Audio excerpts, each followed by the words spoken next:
All right, guys. Good morning. Good morning. Let's do a sound check. Let me know if you can hear everything.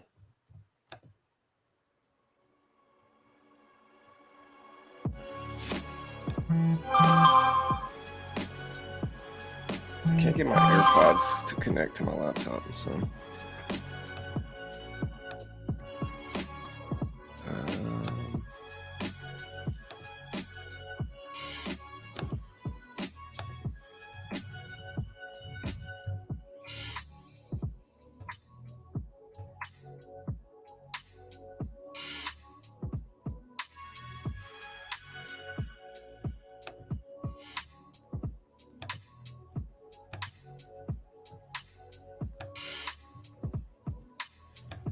Let me know how you guys are doing.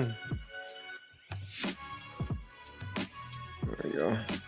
We should be good. Let's do a sound check. Let me see if I can manage the stream from my phone. That's what I'm curious about. I might be able to. I should definitely be able to do it through my iPad, right?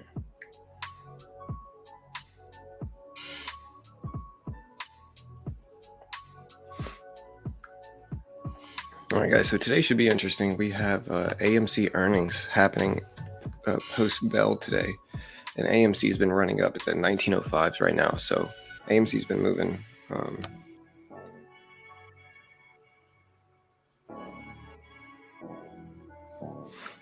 Bear with me, guys. I'm just trying to get everything set up. There's AMC. You see MULN, too. You can see MULN.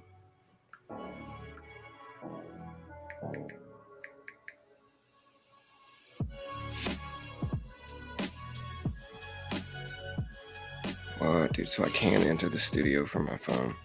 That's dope.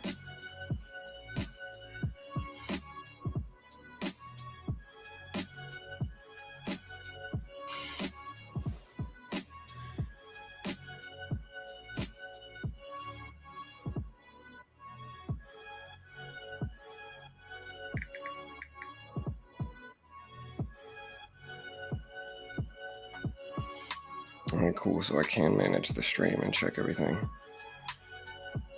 Cool. Let me know how you guys are doing. All right, guys. So did the music just end? Okay, yeah, cool. All right.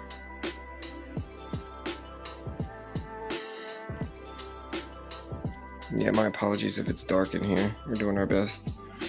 But AMC's running. You can see on the scanners right now, we've got MULN that ripped up yesterday. This thing flew. It went from 50 cents a few days ago. It's all the way at $2 now. So it's up 400% in the last few days, which is crazy. We have AREB gapping up here as well. We'll have to look up what the catalyst and news source is for that. We have ATXI, which is gapping up to 75 cents, went as high as 136s. Sound good? What's up, Mo? Good to see you, bro. Yeah, what's up, Pawn? What's up, Martin? Sahan? Swervin? Leslie? Sam? What's up, dude? Ryan? Good morning, guys.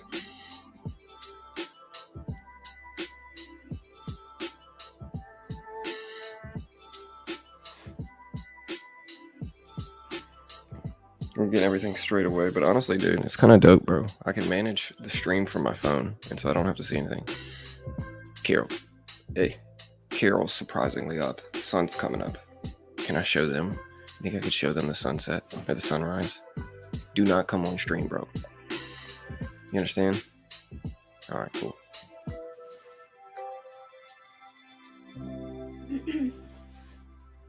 Wait a little bit. I'll show you all the sunrise over here in Florida. The sunrise is exactly.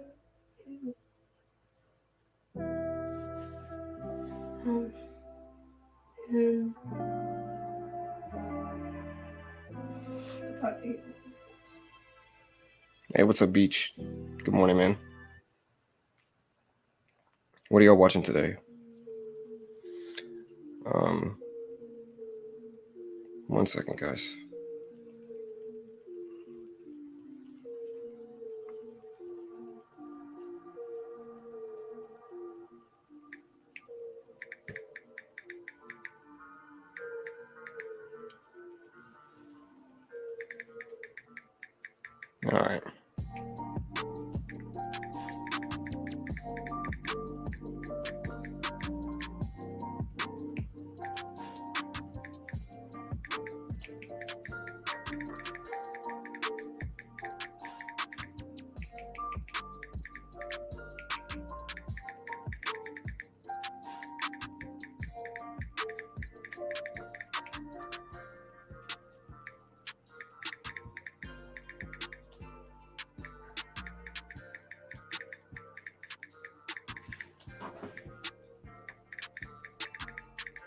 All right, what are the gappers today, guys? Let me know your list of gappers today. I think mine is going to be ATXI, AREB. We've got MULN and AMC, of course. We're watching that as well. I also see TANH, GBS. I don't know how good GBS looks. Let's check it out. Here's GBS right here on the bottom left.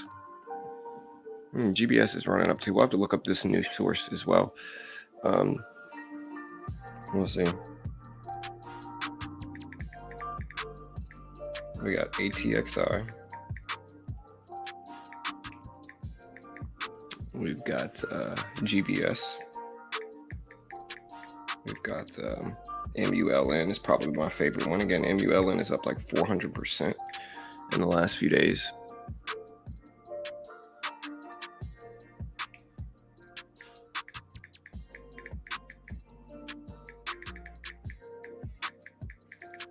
Sorry, I'm making these banners for the stream on my phone. Boom.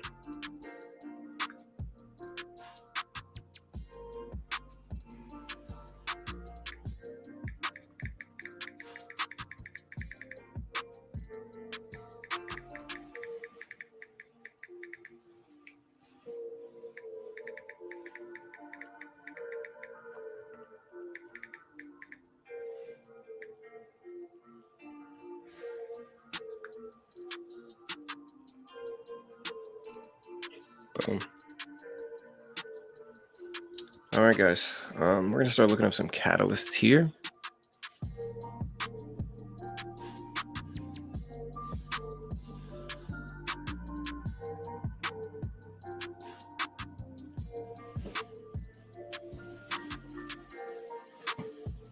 What's up, bro? Here, buddy. Is that my iPad or yours, bro? Click the button. If it's mine, you gotta hand it over. It's yours. Okay. All right, guys. So, MULN, AMC, ATXI, GBS. Anything else? Let me know. We're watching these now. We're gonna look up the news sources for these two. Does Benzinga have a mobile app? Let's see what the comments are like. MMAT earnings are tonight. They're scheduled a question and answer session for tomorrow morning at 11 a.m. Interesting. We'll have to check that out for sure. Yeah, crypto, man. Crazy. Carol's good. Wonton, I appreciate it. I don't think she can hear me right now. Okay, she can hear me. Never mind. What? Somebody asked how you're doing. Oh, that's nice. Yeah. She still sounds like an 80-year-old smoker, but like, you know, she's doing better. Yeah, MULN is crazy. Honestly, crypto markets are crazy, dude.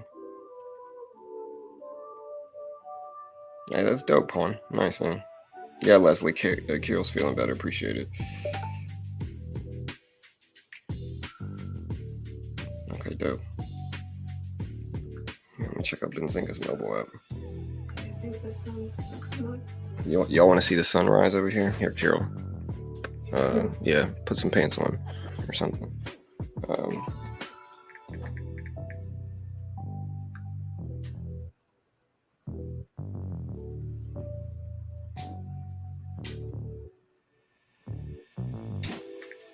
I could some coffee or something. Yeah, let me go. I'll take a coffee. Let me get you one. Yeah. I'll dilute it with some water. I can't have a full coffee. I'll get sick. But I'll take a little coffee. Oh, dude. Oh, dope. So Benzinga does have mobile. That's great.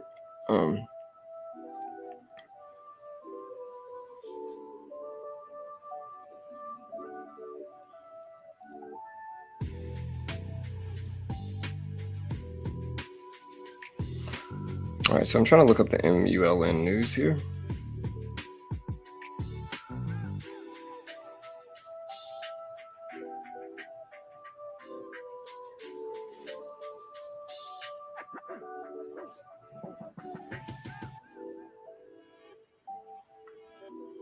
All right, so MULN, Muln Automotive Group.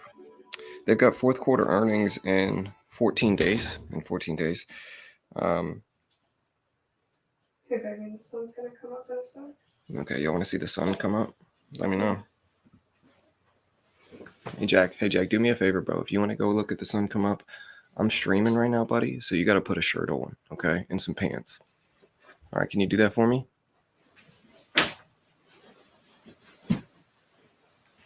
Okay, Jack. Actually, Jack.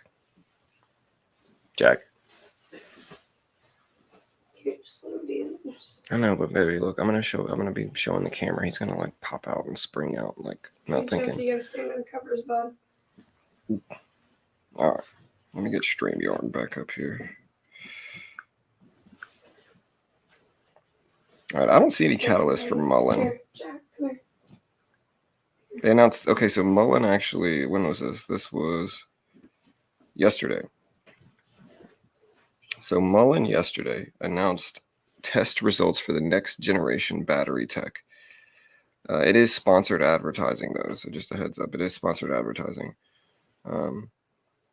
But basically, EV stocks are running up as investors are betting on a shift away from Russian energy dependence is really what's going on here. So they're basically betting that we're going to shift away from Russian independence. Hey, baby, I don't think we're gonna really see it. It's Okay. kind of cloudy. Here, raise that. Push that all the way back. Oh man, yeah, we're gonna miss it. Yeah, it's cloudy. Y'all want to try to see? I'll try to let y'all see here. Gonna miss what? Mute it, you mean? You mean mute it? I can't pause it. We're streaming. You mean mute it? Yeah. Is that what you mean? Yeah. Okay. Sorry, guys.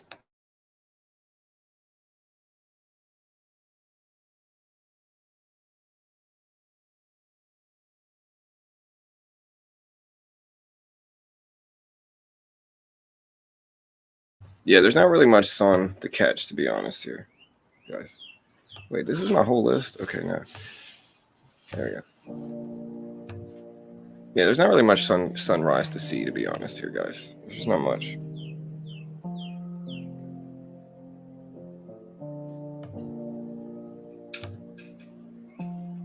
Do you think AMC is going to have good or bad earnings this afternoon?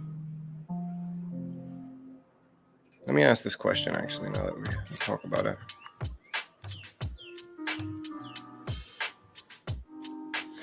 That'll be our question, guys.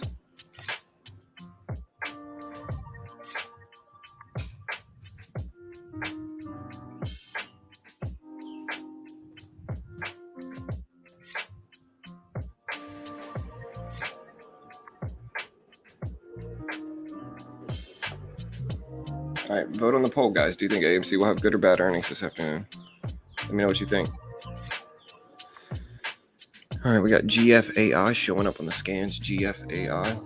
Yeah, I need some type of caffeine source. GFAI showing up is at 77 cents. We're going to put a 1 minute chart up here. We're at 76 cents, 77 cents.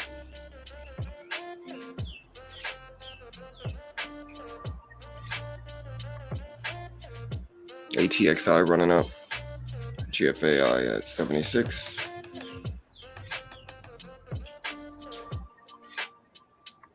AMC, ATXI, GBS. ATXI is going to move on the open. We'll see, Sincere. Possibly, bro. Yes, MULN, big buyers, low float, and penny stocks buying heavy since 10 days, but not too much at this point, in my opinion. Good earnings for AMC, but the price action won't show it per usual. Yeah, potentially. Liked at 17. Get your likes in. Yeah, y'all hit the like button. Hit the subscribe button as well. Help support the channel, guys. How did Joel do yesterday? I heard some good things about Joel. I heard Joel did good yesterday. How do you guys think he did? Let me know. AMC will hopefully close good. I've been holding it for over a year now. Hey, well, good luck, brother. Yeah, new EV battery for MULN and second quarter vehicle deliveries. They are an EV automotive company, cars and vans. Hey, nice, Larry. Congrats, brother. Played it to tune yesterday. Nice. Hey, what's up, Voorhees? RSX is a big Russian ETF. It's down massively. I feel like I'm at a sleepover. You kind of are, bro. It's stock sleepover, dude. Greens Point, Houston. I mean, that's where I live. Robert, I don't live in Greenspoint, but I live in Houston. So what's up, my Houston brother? Good to see you, man. He did great. Really paid attention to the chat too, which is respectful. Yeah, for sure, man. What's up, James? Hey, thank you, Sincere. Yeah, bro, it's a cool community, man. You know, like my big thing here, my big gimmick, if you will, is I don't sell anything. Like I don't sell a course, I don't sell a service. Hey, can you like chill for a little bit? We're doing that. Hey, chill. Hey. Woosah a little bit, thank you.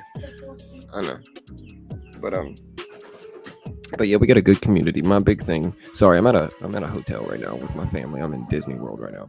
Sorry guys, I'm trying to pick up. Yeah, my wife lost her voice and she sounds like an 80-year-old smoker, and yeah, she's trying to pick up around me. So my apologies, but no. So what was I gonna say? Oh yeah, my big gimmick here is we don't sell anything. Like I don't sell a course, I don't sell a service, I don't claim to be an expert, I don't even claim to be a good trader. Like I just want to run a community for traders where there's no pressure like on me or anybody else. Like we can just chill, talk about what we like in stocks, talk about what we don't like, and it's all good. You know, no pressure either way, and that's kind of what we do. Of course, I post affiliate links and stuff like that to subsidize the channel and make money because. Frankly, I'm doing this to make money too, but like my goal is to build a free community. Good. Yeah. Yeah, good. Joel was awesome. Nice to hear, man. Learned a new indicator. Nice. Yeah, GFAI ripping over the Vwop here. Let's see if it holds support at 70 cents. You can see like 70 cents right here, right around the Vwop. Might be some support. You also have 75 cents right here. So these two levels I think are important to pay attention to for GFAI. They can be kind of sentiment judging levels. If they hold above them, then you know we might have some bullish sentiment. If they hold below them, we might have some bearish sentiment, and we'll see what happens.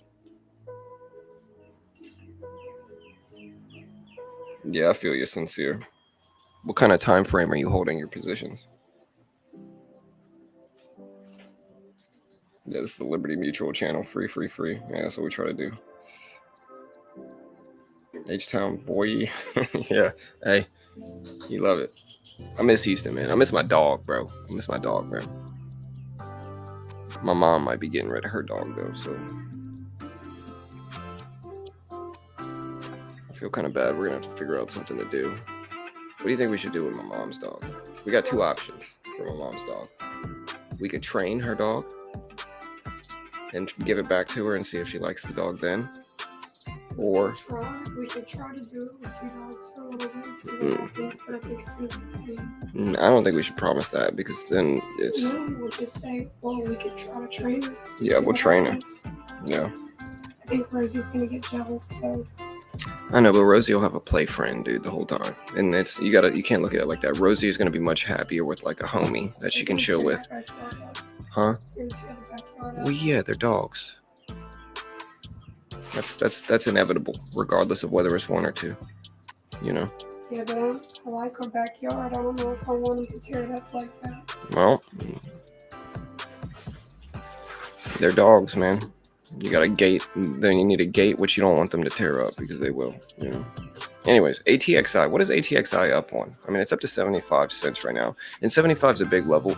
But ideally, I'd really like to see it over $1 right here.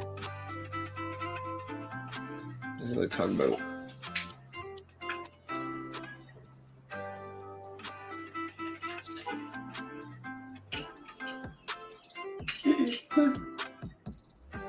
Yeah, and Beach, I know you were gonna come visit us, brother, but I feel bad making you drive 2 hours, dude. Honestly, we don't have that much time while we're here.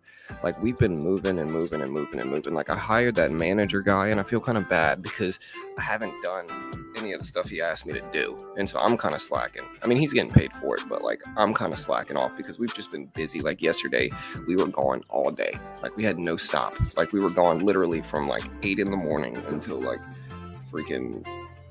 Like 7 or 8 is when we got back last night, and by the time we had gotten back, my phone was dead. It was all dead. It was just rough.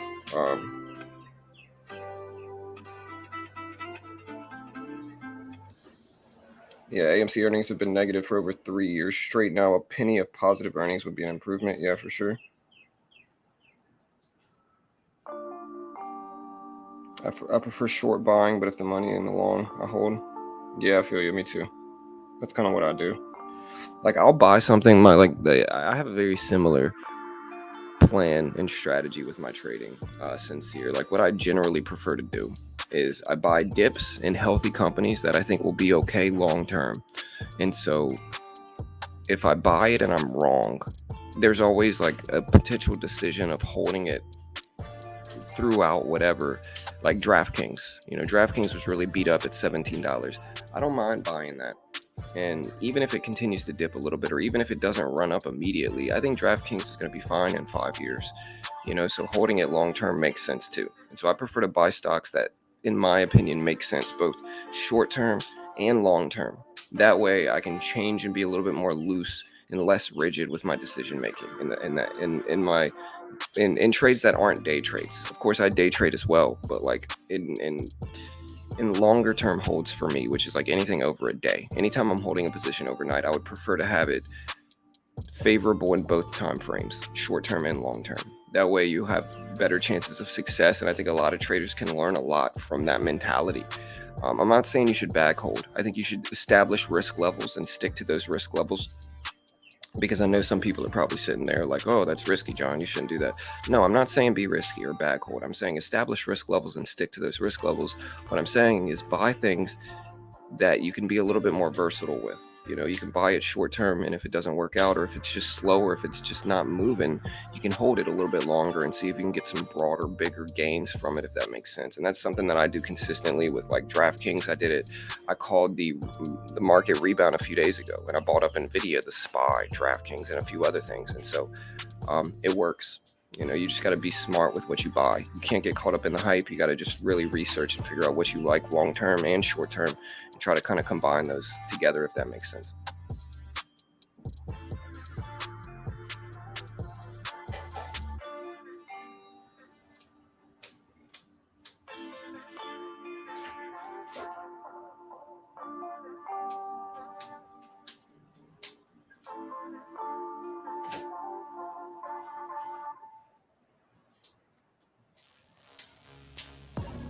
Yeah, we had these VIP tours, and like, dude, these things are the way to do Disney, bro. These things were the coolest freaking things. Like, I swear, I went as a kid to Disney World, and like, I went as a kid, and I might have gone on like 3 rides a day, tops. I might have gone on like 3 rides the entire day, and we were there all day. And I might have rode like 3 rides the entire time, waited in line all day. We got these VIP tours, and we are like VIPs when we go in. Yeah, I feel kind of bad. Yeah, we went in through the back entrance. They legit brought us through the back entrance, so we could see the workers, and all the crews are like, the Disney crews are like looking at us and stuff, and like, we're skipping. It's where the crew members go, and like it's where they eat and stuff. Yeah, where like they're hanging out, taking breaks and stuff. Yeah. But they let you in there, and like you don't have to go through security or anything like that. No, yeah, like we didn't have to do anything, and I felt bad for all the people waiting in line, because like there would be these huge lines, and the Disney VIP tour guides would just kind of walk up, and we would skip everybody, and everybody's like mean mugging us as we do it. I felt bad. I really did feel bad. The first day, what did we do? We did everything. We literally rode everything. We did Toy Story.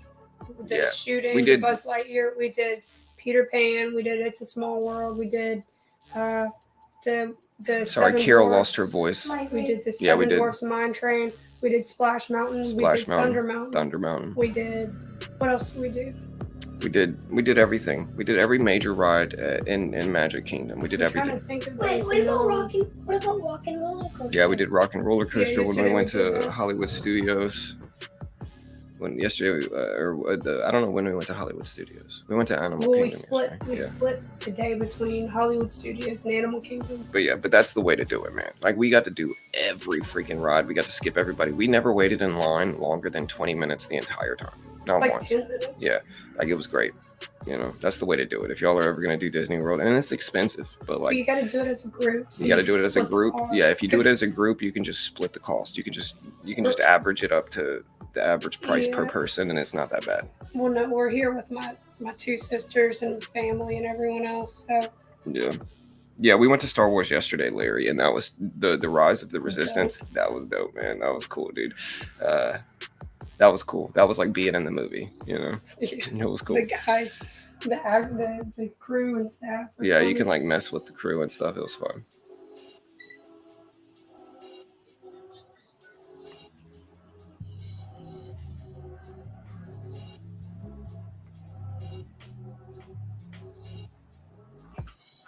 Yeah, EPAM, CEI, man. What happened to CEI? Did they show you the tunnels under Magic Kingdom on your VIP tour? They didn't show us, but they told us about them. What? Somebody was asking. VIP tour thing. Yeah, chill, man. You can't put it on that shirt because it's your school shirt. Yeah. Hey, come on, dude. Sorry, Carol sounds like a What did they say about the VIP? They asked if they showed us the tunnel. GFAI breaking underneath the Vwop here. It's breaking underneath the Vwop. AMC's at 19. What happened to CEI? Here, guys. Hey, look, if y'all are gonna Jack, here, I'm working right now, bro. All right. Thank you, man. There's tunnels underneath Disney. Oh, yeah. Remember? Like the under level. Cameron showed us. You know. He didn't show us the actual tunnels, but he told us about them when we went in Small World. He showed us how low we were, and he told us that there were tunnels all beneath Disney.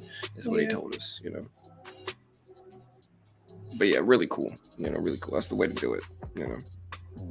CEI dumped down, man, and you know, it hit $1, and this is why you know technical analysis works. These are why psychological levels works. If you look at CEI and you look at exactly what it did, CEI popped right up to $1, hit it, came right back down to the very cent. The likelihood of that happening consistently over the long run is very low if technical analysis didn't work. And so this is kind of proof that technical analysis works and psychological levels work. Look at this, hits $1, comes right back down, never touches that level again. And so using those levels as targets or support or resistance in stock trading makes a ton of sense. You know, the basic logic is the more obvious, or I use the term self-evident to mean like the more obvious psychological level, the more people that are going to be basing their trades around those levels, and in turn, the more relevant those levels are going to be in your trading. If so, that's the kind of conditioned mindset that you want to have in trading.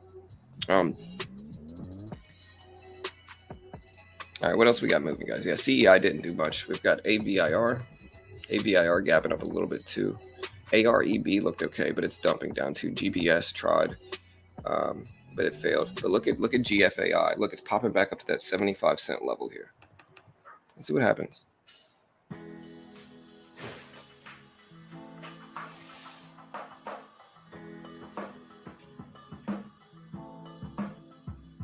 Yeah.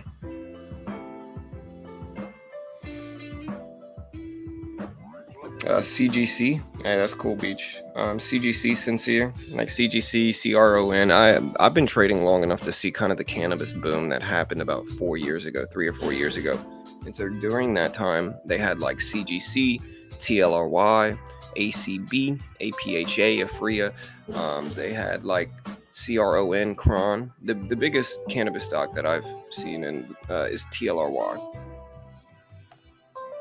But even it's slow, man.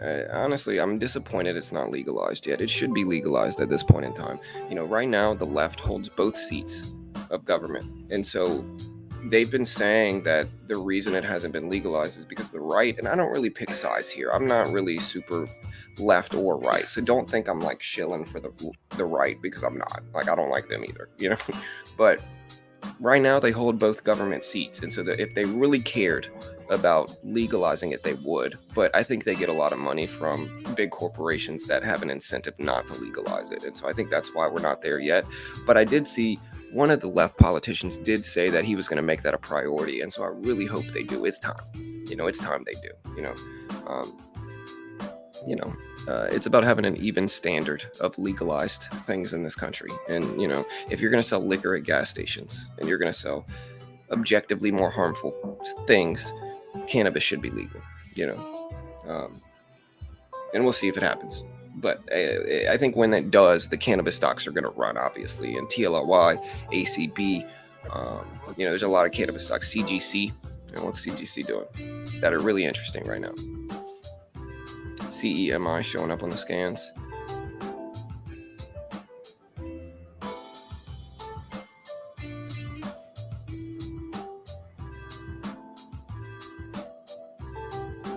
They couldn't, dude. The Senate requires a supermajority because of the Republicans. No, they own both seats now. They own the House and what's the other one?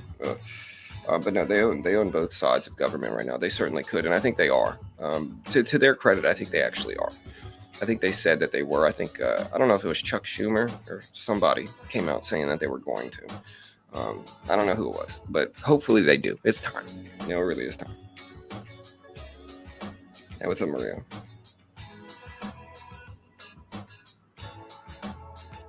Kron has earnings today. That's a bud company, yeah, for sure.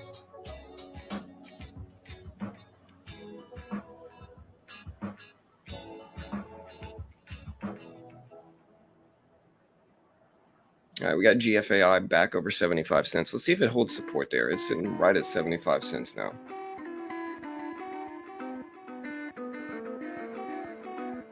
Hey, what's up, Smoke? Yeah, man, I heard about MMAT earnings, bro. Let me check it out. Damn, okay, so MMAT's come back some. The last time I looked at it, I was a little worried, man, because it was low, but it looked like it rebounded from the dollars here. It's got some up range, man. With stuff like this, I genuinely think with technology stocks like this, like with MMAT and technology stocks, I think it's a long game. Like if you believe in the technology, big fluctuations like this shouldn't really impact your decision making, because I think if you're investing into cheaper stocks like this, I think you need to just invest in the stock and just hold it, regardless of what happens, because eventually it'll do something. If the technology is worthwhile, eventually it'll do something. And so I think regardless of short-term fluctuations, I think with these, if you're going to invest into penny stock technology companies like this, I think you got to just hold. And I think, and I like MMAT. I think the technology is dope. And as the metaverse gets bigger, I think MMAT will too, obviously. GFAI ripping up at 77 cents. 77 cents, yeah.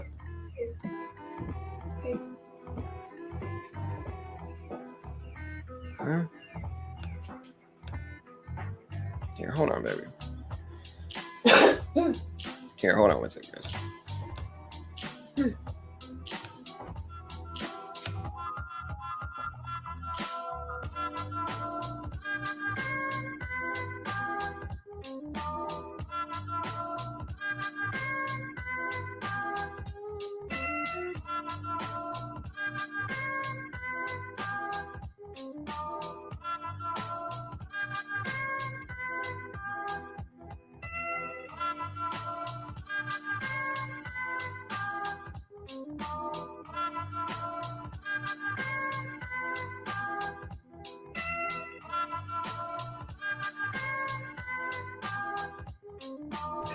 All right, guys. Sorry. Yeah, what's up, Smoke? Hey, guys. Hey, look, I unmuted the stream, so both of y'all need to just woosah with yelling.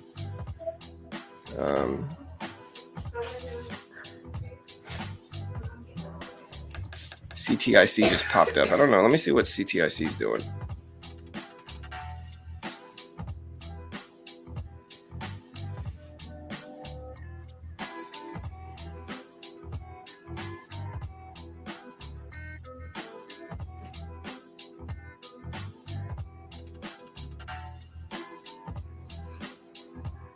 Yeah, Larry, but I think the money spent is worth it, brother. That's what I mean. Yeah, it was. That's basically what it was, in terms of price. But like, dude, I got an 8-year-old, man. Like, he's not gonna sit still, It was worth it. We had a big group of people too, so like, it was worth it.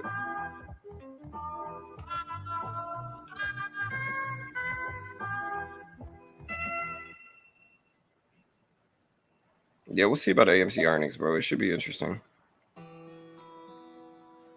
I don't know which ones we're doing today, Beach. Yeah, I'm gonna look up CTIC's news here now. What's there? It's kind of dope because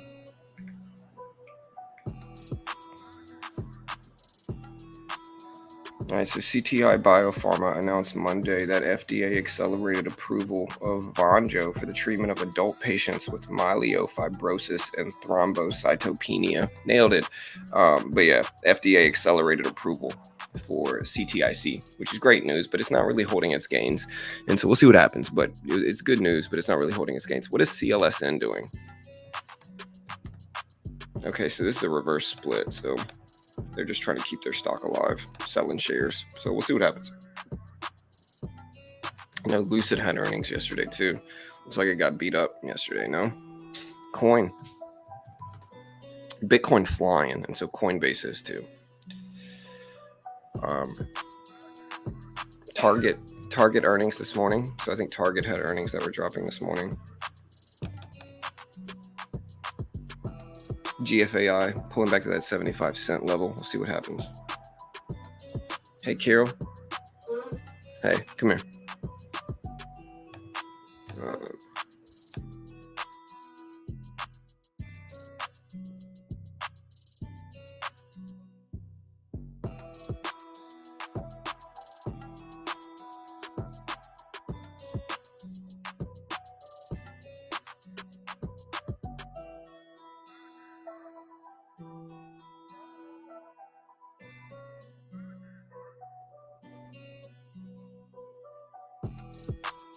All right, sorry.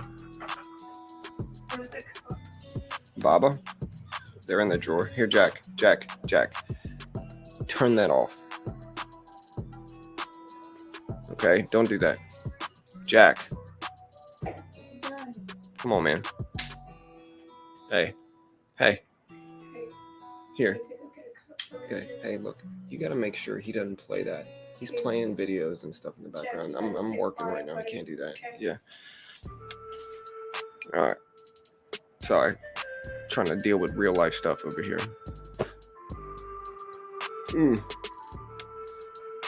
Man, I'm still getting used to the time change, man. I'm used to getting up at freaking... When I get up over here, it's still dark.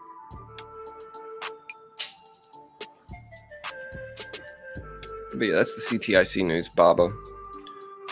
Coinbase running up with Bitcoin. And so here's AMC. If we're looking at AMC, we got a few levels, I think, that are big. $20 is obviously huge for it. There's 20 right here. So $20 is obviously huge for it. How's the poll going? I didn't even look at the poll.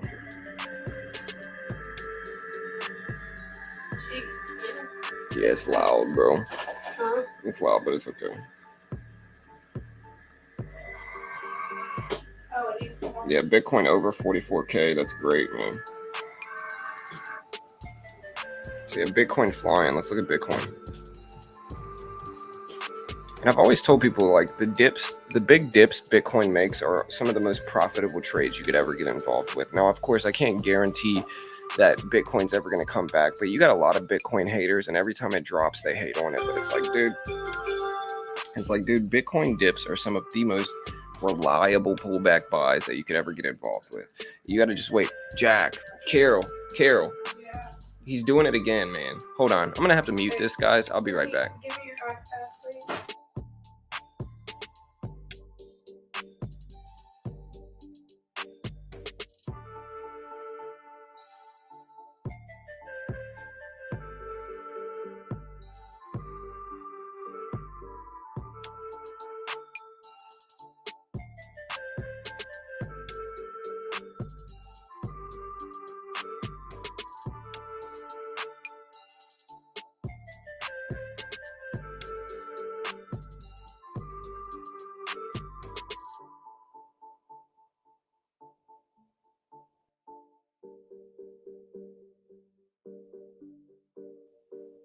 Sorry, I had to get on my son a little bit. He's not listening.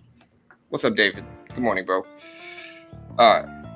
Bitcoin flying up though. It's at 44.3K. That's great. Hey, did the poll go through? Where's the poll? Did the poll work? Why are you coughing like that?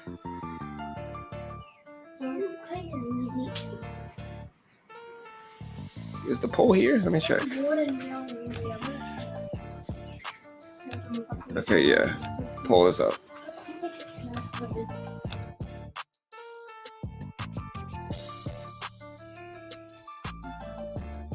Alright. I know. I voted yes on the AMC poll. Let me know if you guys think the AMC earnings are going to be good or bad. Let me know. Good, bad. Bought more at 32K and Ethereum at 1900. Money in the bank. Yeah, man. Those dip buys are some of the most profitable trades I've ever had, and that a lot of people get involved with. They're just reliable, man. It's good. Like even my NBA Top Shot NFTs. So like even my NFTs, it's good for everything. Like when Bitcoin runs up, like I have the NBA Top Shot NFTs, really cool. They're kind of like basketball cards, and I've quadrupled my money with these things, you know. So like I've made a bunch of money on these NFTs, and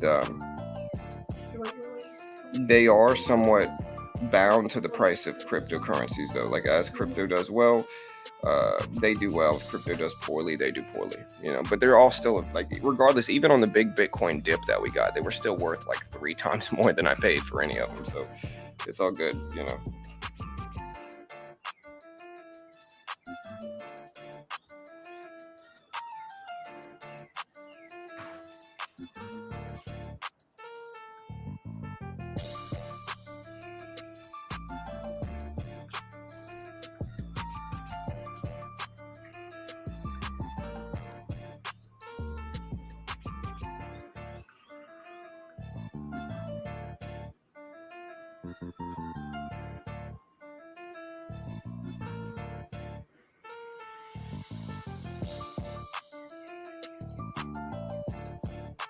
All right, guys.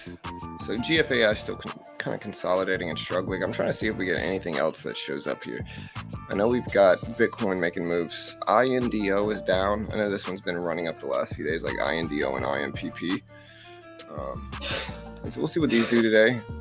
Who knows what they're going to do. Here's the SPY itself. You know, so the SPY is going up and down, but down in pre-market today. Kind of sideways over the last few days. You bullish or bearish in that? Let me know.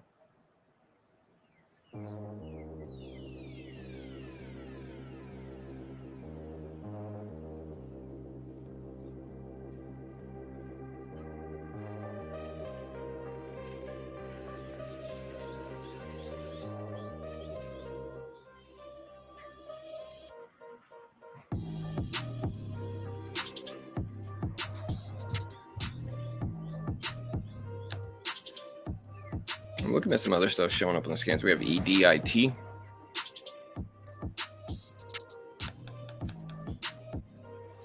Let me clear some of these levels out so we can see AMC a little bit better. AMC's at 19s now. We'll see what happens here. What other earnings did we have dropping today? I know we had like ZM earnings a few days ago. They're at 128s. We had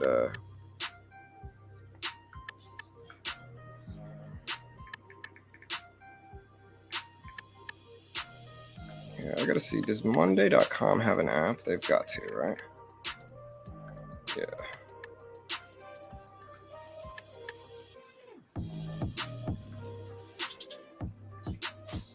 Hey, what's up, Sylvia? Bearish SPY since it made a head and shoulders yesterday. SE earnings out. What is SE? I know this one. Southeast Airlines? Is this it? Somebody help me out. What's SE? What symbol is SE?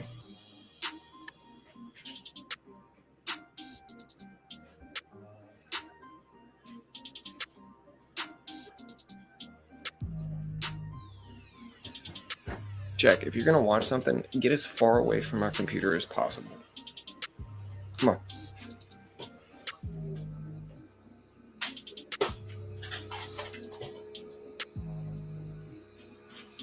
Go sit on the very end of that bed on the other side of it. There you go.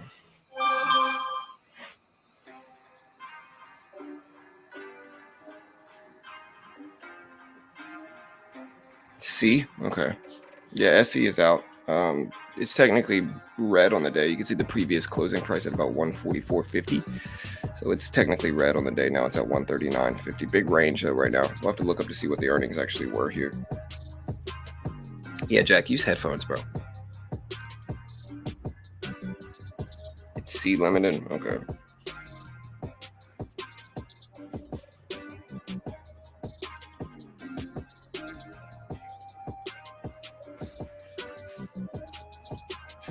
Yeah, we got AMC's at 19s. GFAI is up there too.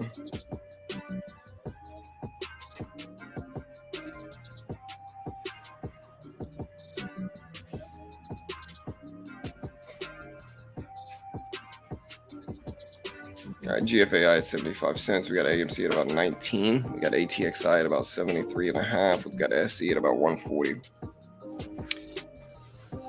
Yeah, fourth quarter loss, no surprise. Lucid, looks like it had bad earnings. If it didn't, it's interesting, but GFAI up. Did you get that coffee done? Do you know how to use that thing, baby?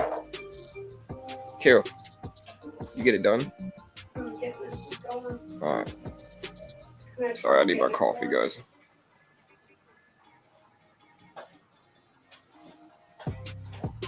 Hey, John, are you planning to invest 30K today?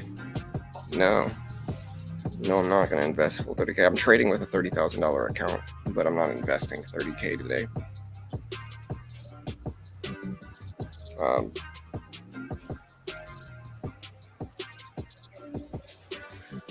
right, guys.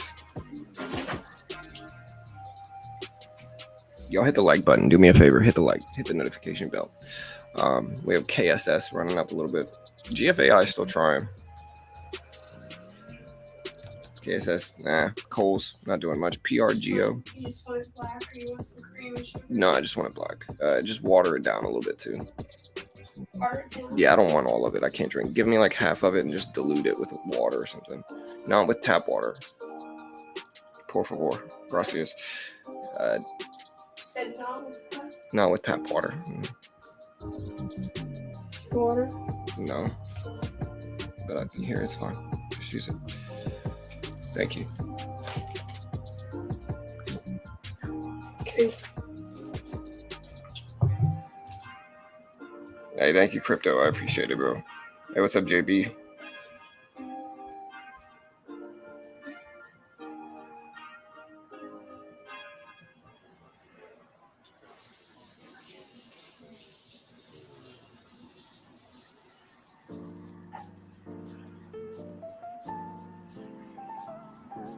Did you pour some water in this?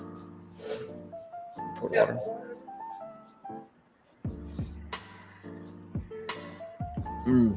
Dude, there's nothing better than a coffee in the morning as the sun's coming up, dude.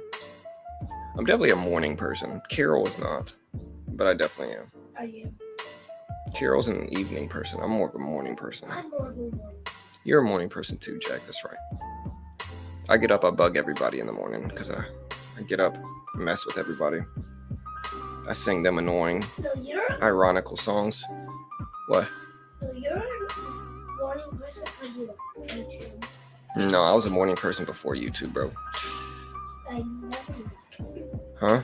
I never knew. Yep, morning person before YouTube, bro. Papa's a morning person too. So my dad, he's a morning person too. He's up. That's probably where I get it.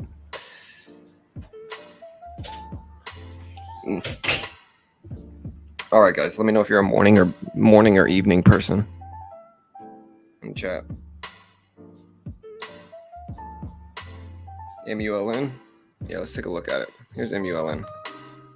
Down to 74 cents. This is a big level here, right here, at this previous closing price. It's right around 169, 170. That's an important level because that's the level at which it goes from red to green to red. But MULN at the same time, since the 24th, is up massively. You know, it's still up. Even from where it's at now, it's still up really big. It's up over 300%, even where it's at now. But you do want to see it hold over 170. I think 170 is big. Like, it's kind of got to hold over that spot. You know, hey, nice space. That's what I heard, man. I heard Joel did good. I've been up since 10 p.m. Damn, Liana. So you're not a morning person. You're a night person. Yeah, Sylvia, I get it. I bug everybody in the morning. It's all right.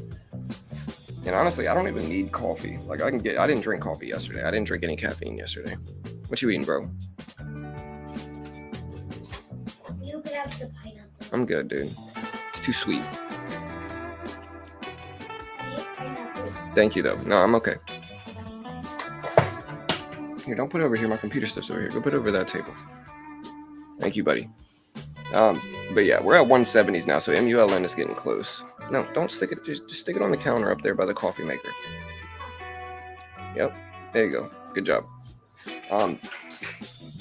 Yeah, there's 170s right now for MULN. Let's see if it holds. What else are we watching today? It's another slow day. I know the market's been a little bit slow from yeah, I feel you, Liana. Makes sense. I get it.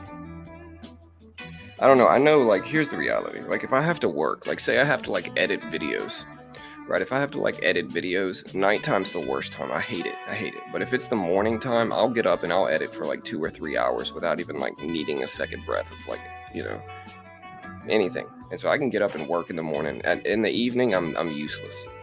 I'll fall asleep early. I'm just useless.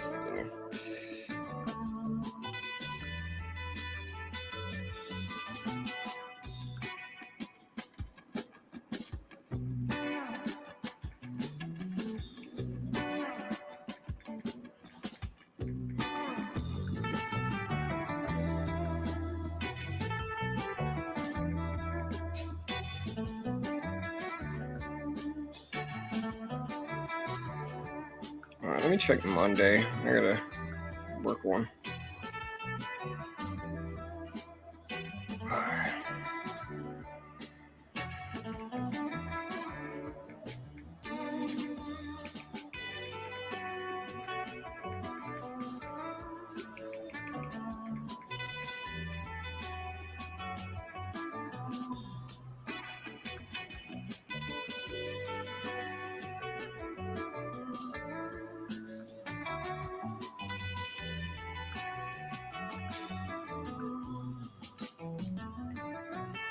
All right, guys.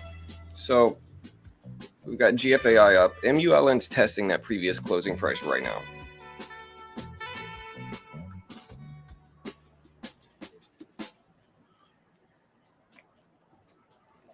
All right.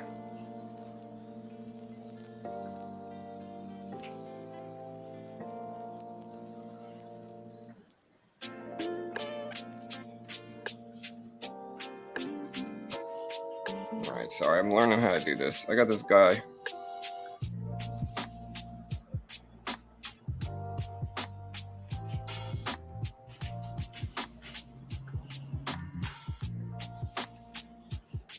Gotcha.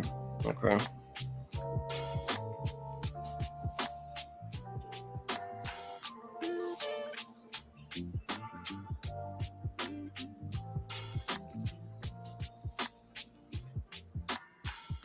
Okay.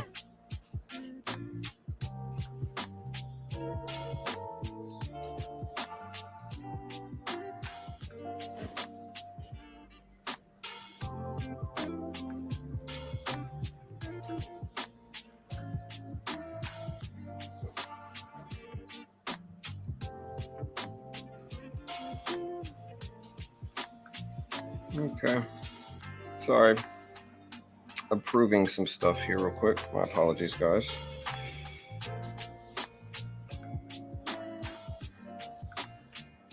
All right. All right, guys. So MULN kind of holding a little bit at that 72 level. So that's good news. You see the previous closing price right here. It's at like 170. So that's good news that we're holding these levels.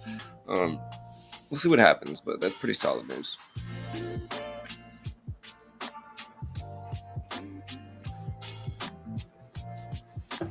Oh, man. Coffee tastes good, guys. How you guys doing today?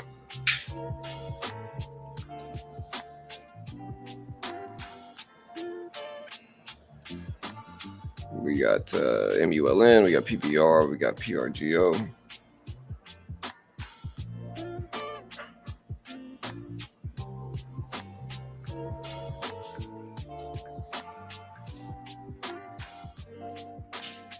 Let's try to get over 100 likes if we can too, guys. Big goal, hit 100 likes. Help me do it. GFA is slowing down. AMC is still consolidating. We got an ATXI. We're going to put the SPY up here. SPY's at 433s.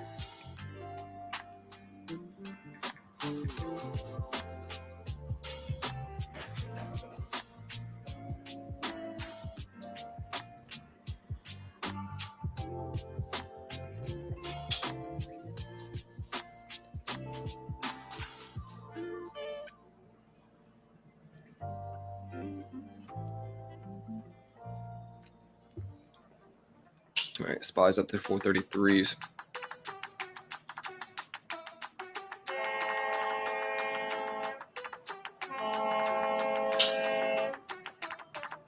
Wow.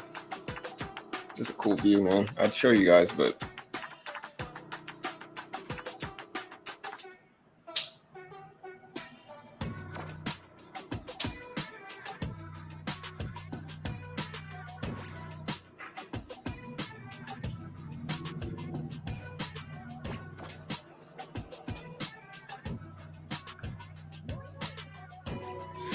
all right, guys. Jobs, JOBS, price spiked up 657. According to Benzinga, there's jobs, JOBS.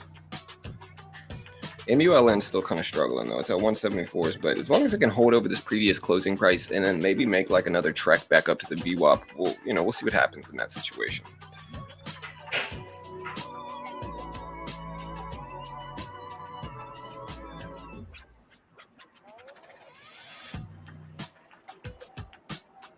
AMC's got to have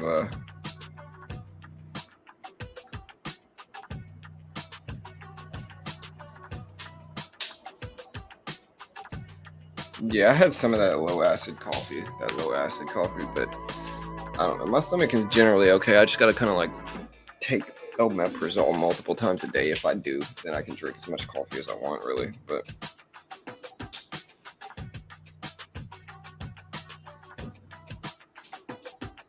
yeah, Bitcoin 44K, guys. That's dope.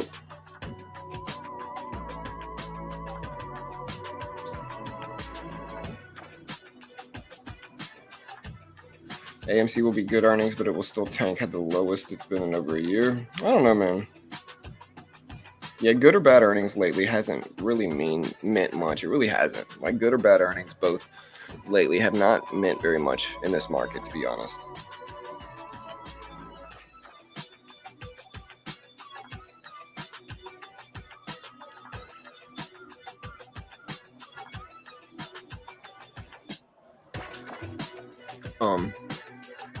What's Bitcoin doing? There's a SPY. Bitcoin over 44K, which is really dope, man. I'm super happy. Bitcoin is doing well. People hate on Bitcoin. It's weird, bro. It's like you got some people that are like, and I'm not getting political, because just to be honest, I'm going to preface this with like, look, I don't really go with either side. I don't really like either side. Okay. But it's like you get people on the right that are like anti-government. Like they think the government's bad. They're anti-big government. And so what is crypto really good for? Crypto's good in curbing out the government. That's what crypto does, is it pushes the government aside. It's an independent exchange is what it is. That pushes the government and specifically big banks out the way and lets people do it themselves, right? And so by that logic, they should support Bitcoin. They should support cryptocurrencies. Like that's an independent, anti-big bank, anti-big government currency, but for some reason they still hate on it. I think there's a lot of just propaganda on both sides that gets floated around out there that makes people just hate it, and it's usually people that are in bed with the big banks. It's usually people that are in bed with the big banks and the big government politicians, man. And that's the reason I support Bitcoin. I used to hate it. I used to not like it. But once you start really reading into it, it makes sense. It's a good thing. Like crypto is a good thing.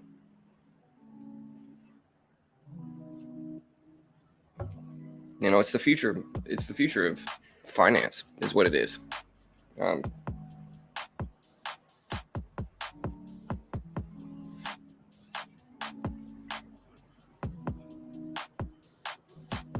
Hey, John, not trying to get political, but market-wise, don't the Russian sanctions hurt us? I mean, we don't really buy anything except vodka from them, and they can turn off all the energy on us. Us, too, true, but yeah, I mean, there's a reason the market tanked afterwards, I just think that if you guys watched me, I called that bounce in Bitcoin, but like, I see Liana. I don't know. I think this is the reason I think the market rebounded. And there's a lot of people like that didn't understand why, and I was very obvious. I was very honest with why if you guys saw me the day the day of the bounce, like before the bounce happened, I was very open and honest on this stream saying, hey, I'm buying the dip. I think the market's going to bounce, and this is why. The reason I thought it would bounce is because we had already dropped so much from the Russian invasion, from the sanctions and everything. I don't know if the sanctions were there actually, but we had already dropped so much leading up to that point that the question you have to ask yourself as an investor or trader after a certain level of consistent dropping, you have to ask yourself, how much is this really going to keep going? Like, how extended is this now on the downside? And so after the news dropped that Russia invaded Ukraine, the market absolutely tanked. It had dropped like 7% or something crazy like that, leading up in the few weeks leading up to that. And so again, the question you have to ask yourself at that point is, how extended is this at this point in time? You know, the market's not just going to keep dropping. Like, predicting a specific crash is very difficult to do. Like predicting or calling a crash, like an actual crash, not a correction, not a drop, but an actual crash, which is what it would be if it kept dropping, is very difficult to do. The market's not going to crash for whatever.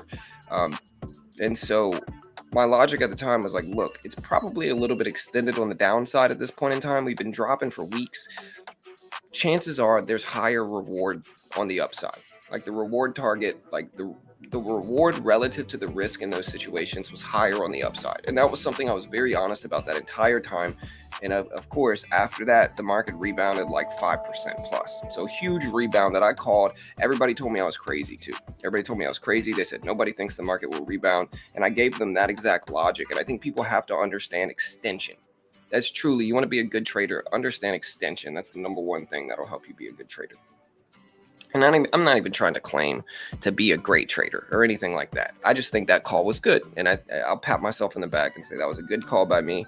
And it gives me confidence. I know I'm getting better when I can do stuff like that. Because once you start to really flow with the market, that's where you make money. So we'll see what happens. But let me know what you think.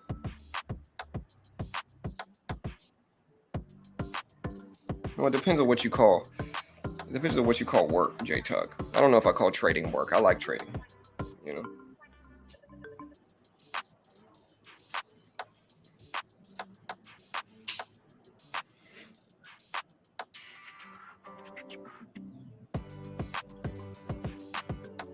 I didn't say it was, I didn't say people bought it for the anonymity of it. I didn't say it was anonymous. I'm saying it's independent of our government. You know, there's no regulatory body that regulates it. It's independent, you know, and so they can't force their way in it as easily. They can, of course, but it's not as easy. And it's universal. It's not just with us. It's a universal system. So it's throughout everybody.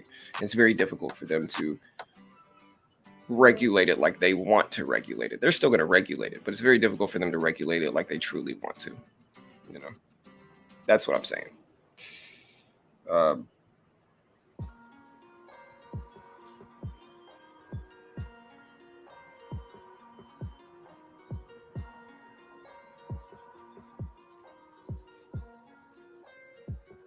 At least gold, you can hold it. Yeah, but what does it do? You know, I mean, the price of gold far outweighs its utility value. Like the use of gold, like the price of gold far outweighs the utility of it. And so what is gold? Gold's a shiny rock. You know, like people are like, Bitcoin doesn't do anything. It's like, bro, what the heck does gold do? Like y'all are going to act like the utility of gold justifies its current value. It's ridiculous. You know, it's a shiny rock, man. And so in the end, this is a term that was thrown around in real estate a lot, and it's true. The reality of it is market price is only what somebody's willing to pay for it. You know, market value is only what somebody's willing to pay for it. And so if people like Bitcoin and people think it's valuable, then it is valuable. If people like gold and they think gold's valuable, then it is valuable. You know, there's a difference. There's no difference in those two. And that's what people really got to understand. It's not about holding it in your hand. That doesn't mean anything. Gold doesn't do anything. You can use gold. Like I said, the argument I hear a lot is the utility value. People use gold a lot in business and industry. And it's like, that's true. But the current price of gold far outweighs the utility value of gold, you know? And so people got to look at it from that perspective. It's kind of like when people say, why can't I just take a picture of an NFT and then I own it? It's like, yeah, that's true. But you can take a picture of a Picasso painting too. It doesn't mean it's yours, you know? And like, there's a lot of analogies that people try to use to justify disliking crypto or NFTs. But I don't think people are being objective sometimes. I digress though. Anyways, I see RCEL trying to move up. Bitcoin at over 44s. Now we'll see what happens. We got RCEL on the move. It's at 980s.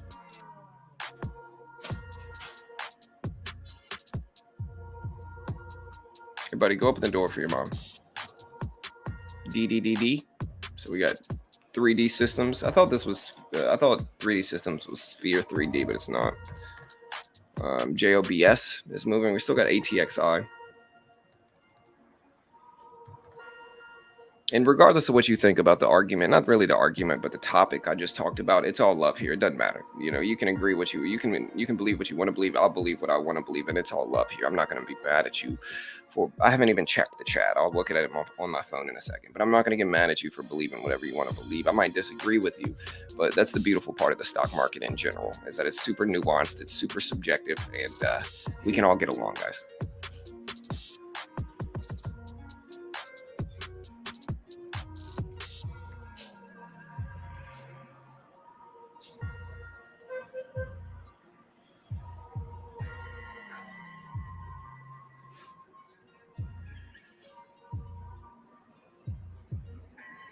Dude trying to be a crypto bro. Dude, y'all can believe whatever y'all want to believe, man. You know, like regardless of any of it, I'm not trying to be a crypto bro. I'm just giving you my own subjective opinion on crypto. And if you disagree, that's okay. You know, give me an actual argument though. Don't just call names. It doesn't mean anything. You know.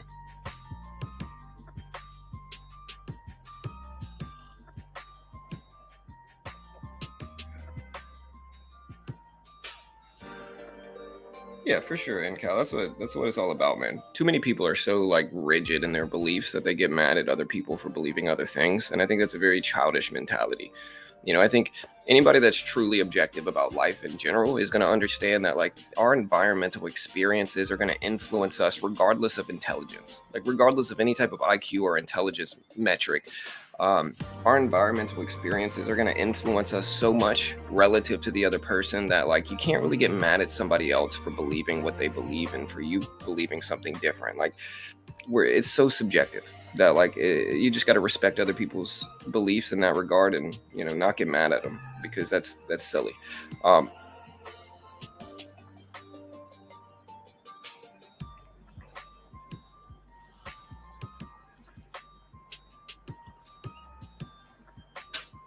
I didn't say gold wasn't more than I used that. I said it was a shiny rock, and that's true.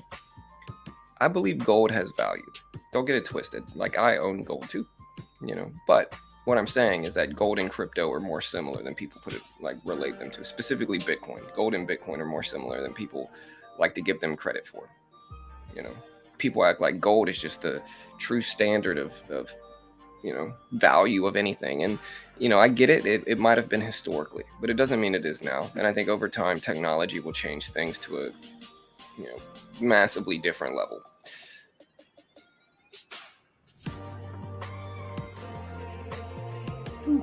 Coffee's good, man.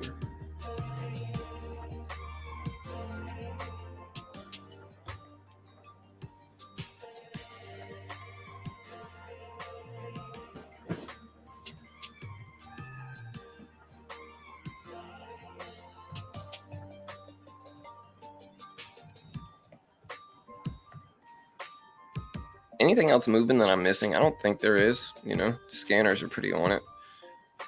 But I'm looking.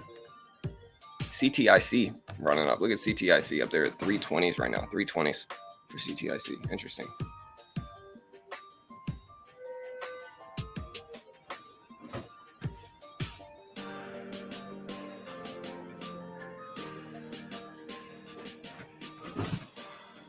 You all right, bro?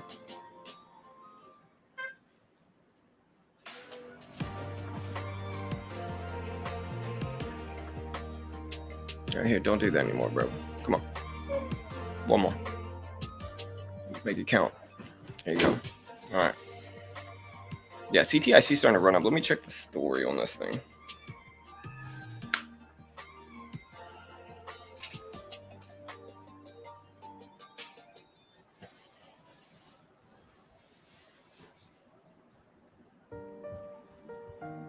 No, all good, Hayden. It's all good, brother. Yeah, sorry guys. I'm at my computer, and so I'm only on one monitor right now. I'm using my phone to kind of look up the stories, guys. So my apologies. We'll figure it out. Kind of works out though. My phone's actually pretty useful. And the CTIC running up. I think I looked up the catalyst earlier. CTI Biopharma. They announced Monday that the FDA accelerated the approval of Vonjo for the treatment of adult patients with myelofibrosis and thrombocytopenia. And so FDA accelerated approval of Vonjo, which is a treatment for adult patients with myelofibrosis and thrombocytopenia. End quote. And so yeah, running up now. I'm trying to check the float currently for this. It looks like it's got about 75 million in the float, 75 million, and it's running up now. We'll see if it holds at $3. I think $3 might be an interesting support level, and then obviously we've got the 320 level here that could hold.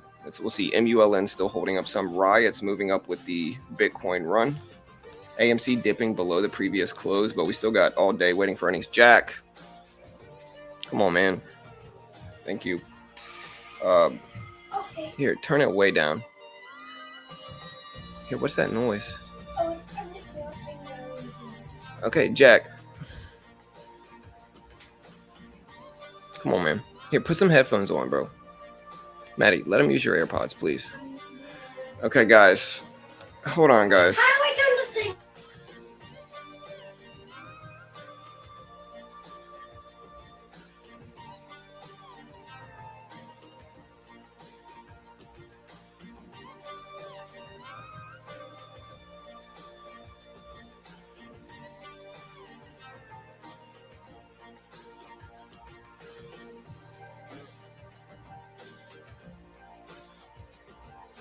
Sorry, guys, my kids are not listening.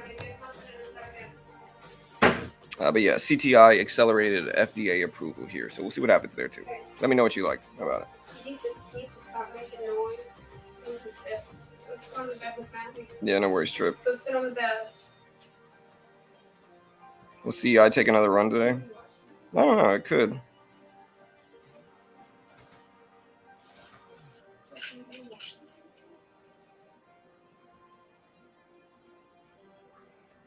Nah, people still buy paper books though, Chris. Not to argue with you, but like people definitely still buy. Like I used to run a used book business, and one of the most profitable businesses that anybody can start. Like if you're struggling and you don't have a lot of money and you don't have a job and you live in the US in a decently populated city, you can buy a Bluetooth barcode scanner. You know, I go with like a KDC 200. That's what I used. And you can hook it up to your phone with scanning apps, and you can just go to a thrift shop. Goodwills are going to be a little saturated with people doing this, but go to like charity thrift shops, go to all the thrift shops in your area and just scan every single book they have. They'll sell them for like 50 cents a pop. You buy them, 50 cents, you sell them. There'll be books worth 20, 30, 50, $100. You go to a different bookstore, you go to like 3 or 4 stores a day, and you're going to be making at least $50 to $100 a day, you know, $2,000 to $3,000 a month just from selling books on Amazon. You know, as long as you do it right. Yeah, you could probably, if you're in a big city like I was making like $4,000 or $5,000 a month doing this. Super easy. You work for yourself. You scan the books, you list them. There's a lot of other nuance to it than that, but like it's one of those profitable businesses. But one of the things that made me realize is that people certainly still buy paper books and hardcover books and physical books. You know, a lot of people use Kindle, but people still buy them for sure.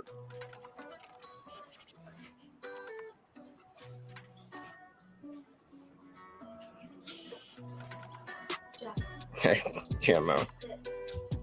They're kids. They're supposed to be a pain in your butt. Oh, they are. I love them though. They're good kids. They're good kids. We're just in a hotel room together. You know. Here, you gotta watch whatever your sister wants to watch, bro, and you put the headphones on. Yeah, go sit, dude. All right, you don't have to watch it. You just can't watch nothing else. Yeah, he's all right. He's all right, man. Hey, what's up? What's up, Emmanuel? Amazon specifically, Mo. Amazon much better. This sounds great. What is this again? That's just selling used books, bro. Selling used books on Amazon.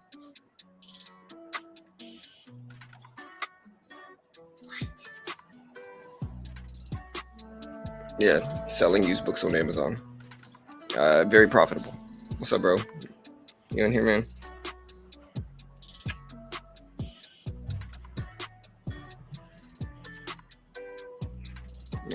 streamers over there today, bro. Joining me on stream. The man Jack is here.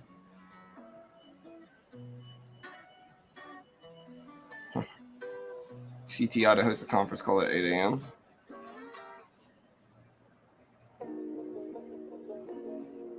You should write your own book and sell it. About what? About what? What's up, dude? That's right. All right, bro.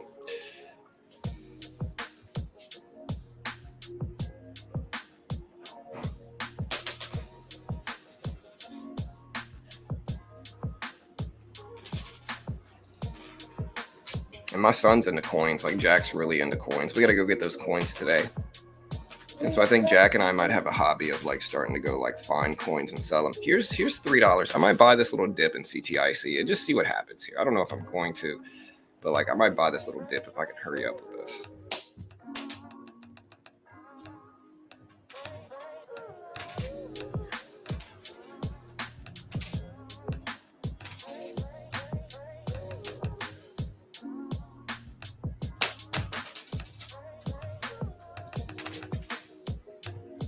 All right, let's see if I can get this dip. It's not a key, it's a coin. It's Jack. Okay, buddy, could you do that? All right, so we're in. We're on 50 shares of CTIC. We're going to hold it to a 285 risk level, 285 risk level for CTIC.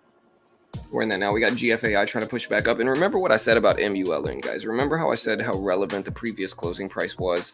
And also, if you go back farther in the stream, I talked about that analyzing what other people see is the most important thing in technical trading, because you're trying to figure out where they're reacting. And you can use the previous closing price as a gauge of that. You can see the previous closing price on MULN. We talked about it before this actual move happened, and you could see MULN come right back down to this previous closing price level, bounce directly off of it. And again, why does that happen? It's because so many other people are watching that level, and so they're likely to buy it into it as well. You know, GFAI getting over the Vwop. It's at almost 73 cents. AMC is currently testing 1885 right now, 1885 for AMC. So we'll see what happens on that front as well.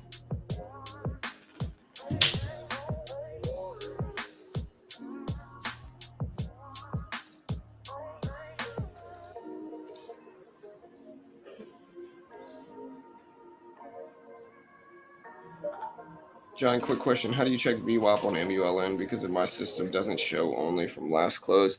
I mean, I don't know. I'm on TOS. To put the VWAP up, you go put studies, add study, trend studies, and it's going to bring you up to the VWAP. And then you just side click it and you go to edit study, and there's upper band, and you just uncheck show plot, lower band, uncheck show plot, click apply, and it'll put it up.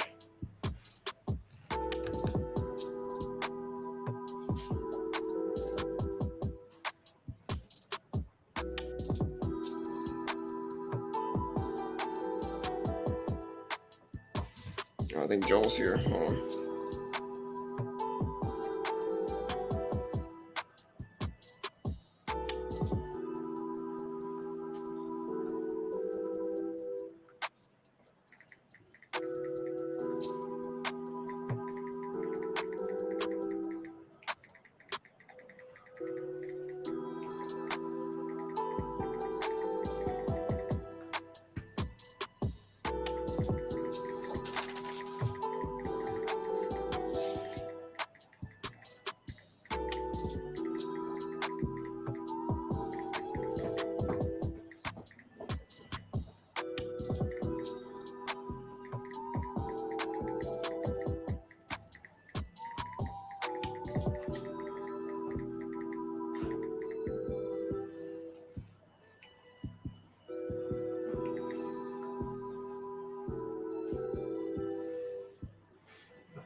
All right, guys. So CTIC is pulling back to 3. We're gonna see if it holds support there. Let me get Joel in here. Or Joel, you might be able to. Let me see how this works.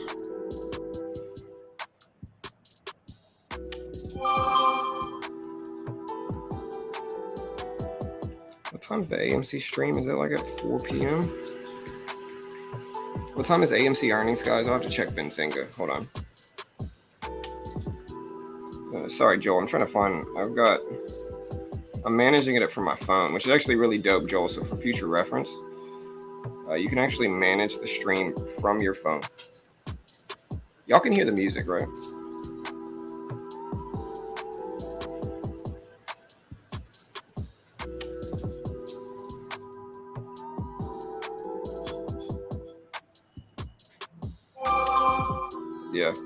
Yeah, dude. You can manage it from your phone.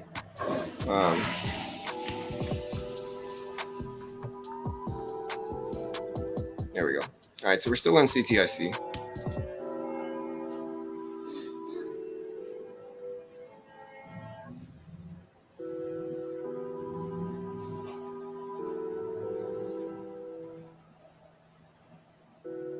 All right, so we're still in CTIC. We're going back up here. I might add a little bit more if it pulls back to $3.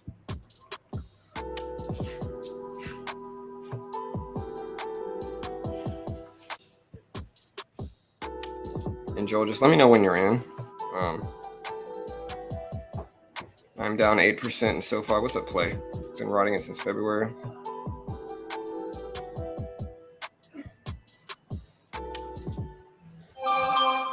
Okay, cool.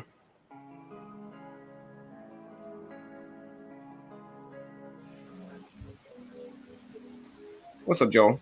What's up, dude? Yo, what's going on, man? Cool, we got it in. Nice, man. Yeah, bro, you can manage it purely from your phone, which is kind of cool. That is super dope. Yeah, man. Here, I'm gonna talk to Carol real quick, but yeah, Joel, let me know if you want to host the AMC earnings call for me too. We could talk about it later, but I do need somebody to do that if you can. So it's completely up to you, of course. But if you want to, bro, like I said. Yeah, you said it was at 4 p.m. market time today. What time is the AMC earnings? I think it's at 4 p.m. It's something like that.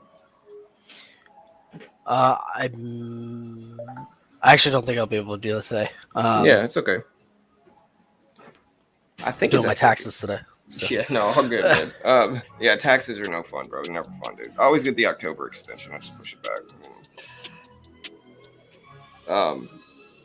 But yeah, I'm in CTIC right now, bro. It's starting to run. That's the only thing I really saw this morning was CTIC. Yeah. What, bud? Your what? Oh, your hat's over there somewhere, dude. Look, that's my hat, bro. Stop, dude. Your hat's over there. It's behind your backpack. Sheesh, man. My son's just like me. He likes wearing hats. Huh? But yeah, no worries, Joel. I appreciate you being here, man. They said you did a good job yesterday, brother. So I appreciate it, man. Oh, that's awesome. I appreciate you guys saying that. Yeah, man. You did a good job, bro. Here, I'll be right back, guys. So yeah, Joel, if you want to share your screen. Yeah. Cool. One sec. I gotta figure out how to manage this. Oh, watch out. Here, Jack, hold on. Gotta kind of look to see.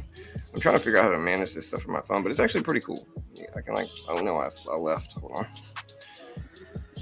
Yeah, I like how user-friendly this system is. Yeah, it's way easier than OBS, bro. I used OBS for years and years, and it's just so much easier. All right. Yeah, I think I got a little bit too many guests in there. Okay, cool. Yeah, there we go. Yeah, there you go. All right. Oh, hey, guys, I'll be back in a second. All right. Everybody say what's up to Joel. Big thank you to Joel. And yeah, I'll be back. I just want to make sure they can hear you when I leave. So I'm going to leave and just check it on my phone. All right. Yeah, cool. Cool.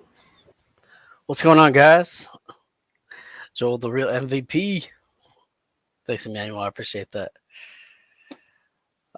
So what's been going on, guys? I haven't been getting up this early for the stock market in a long time. Getting up at like 4 a.m. Yeah. How am I living? I am living awesome, dude. I'm living La Vida Loca. Actually, life is looking up really in a lot of different ways right now. We just set up a nice office in our I guess you'd call it, it's not really basement. It's the first floor of our house, but it's basically, we live in a split level, so the whole thing is just like the entire bottom of the house is just one big room and then a garage. So we just turned that whole bottom into a giant office. I've never had an office this big, and we're going kind of like full ham on it, doing like the full decoration of it. That's actually what I've been working on mainly for the last like 6 weeks. It's just like just restoring this place, refurbishing it, making it very well designed, and that's what we've been focused on. Yeah, man cave. Yeah, pretty much. I mean, I don't really know if I call it a man cave, but because I'm doing this with my wife. Her and I ran businesses together for years, but she's going off to she's doing her own thing, and I've been doing my trading thing for like the last like 2 years. And if y'all don't know, man, we ended up shutting down our online businesses after my accident in 2016 that left me blind for a couple years. So, I'm happy to start getting back into entrepreneurship, because that really was kind of like the lifeblood of my life. That and cars, and my family. Those are like the three things that matter to me the most. And just after getting into trading for the last couple of years, it's just really helped keep that spirit, that fire alive. So that's what I've been doing. And then I just got a new phone, which I'm totally stoked about, because I've been rocking an iPhone 6S for a while. So I just got an iPhone 13, and pretty happy about that. My 6S lasted a long time, and it worked really well for a very long time, but it started to show its age. So that's what's been up with me. So that's how I'm living. That's what's up with that. CTIC dropping down to $3. It looks like it's still holding Vwop. It is showing a decline of demand on the TTM, but given this is kind of our only mover, I do think that the demand and the buying pressure is going to continue to be there on CTIC right now. And I actually think this drop down to $3 is I actually think that people are going to buy this up. 1 second, I'm going to stop sharing my screen for just a moment and check my equity for the day.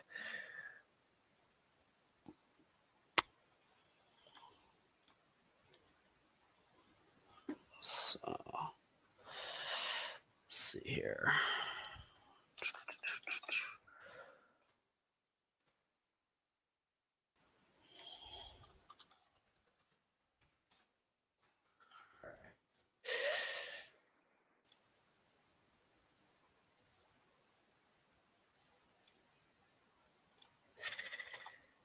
Okay.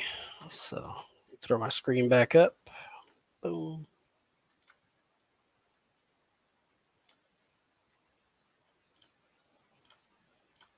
There we go. And add to the stream. Let's see. Futures are different. 6% profit will be marked as long-term capital gains, and only 40% will be marked as short-term. All typical trades, at least less than 365 days, are short-term.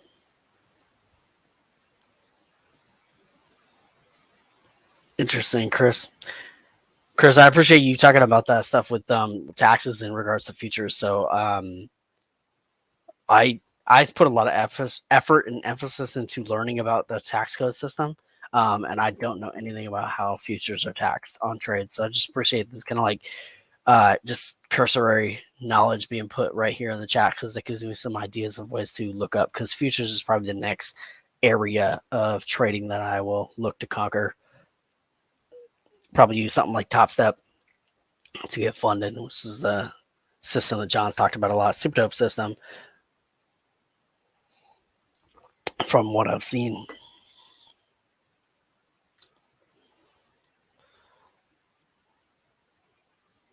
I pretty much just scalp nowadays.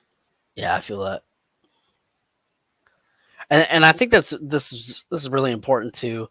Like when you find a strategy that's working for you, I think that it's really, really important to kind of stick with it and just keep getting better and better at it. And do that for a good long time until you feel really comfortable and confident to be able to, transition into other things. Okay, so we are seeing that $3 area of support get bought up for CTIC. I actually think I'm going to buy just a little bit here, something small, just like probably maybe like 15 shares, maybe. A little pullback here. Do have a little bit of a sell wall, but what's the float on this actually? I'm going to check that real fast.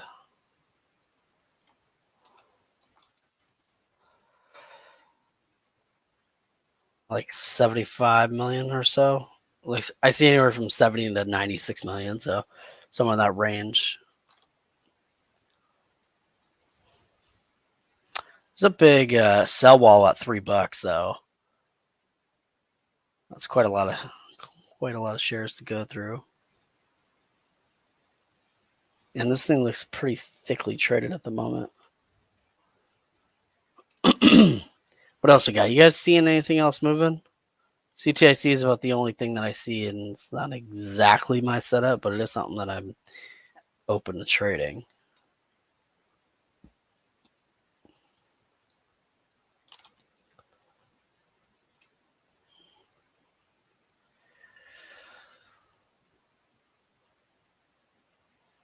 What else we got?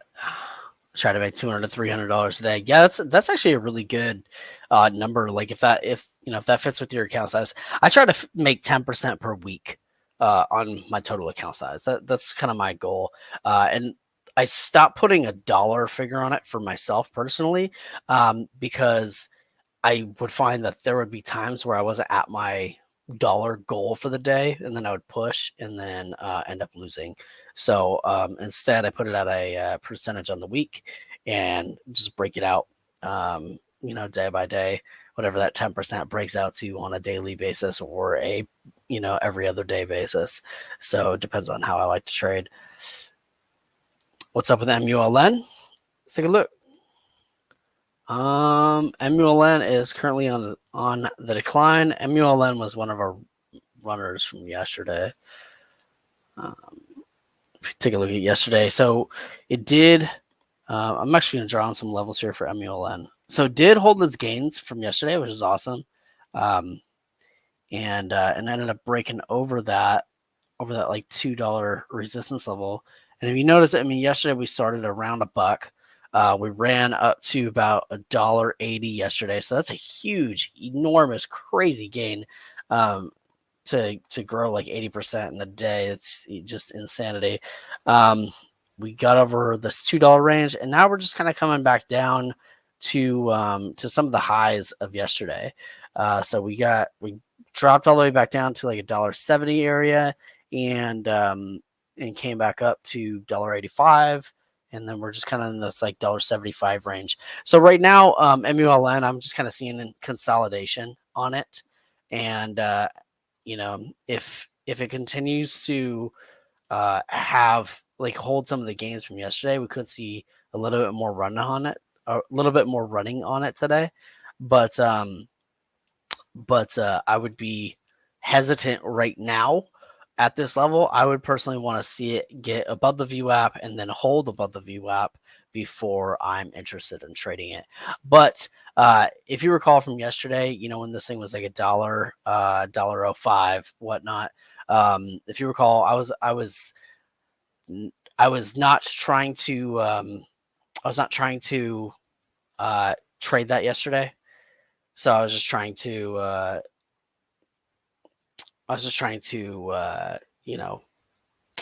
look at something that's a little bit higher dollar amount. I tend not to trade things that are low dollar at the moment.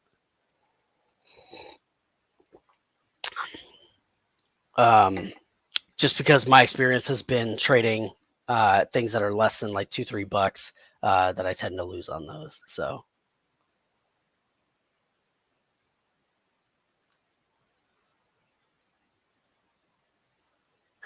Yes, I would never recommend something either because of the liability for me. Because everybody needs to know that trading comes at your own risk. So it's something that we have to be aware of as traders. Was your play yesterday at shot up to 185. Dangerous to look at yesterday's profit. Yeah, exactly. I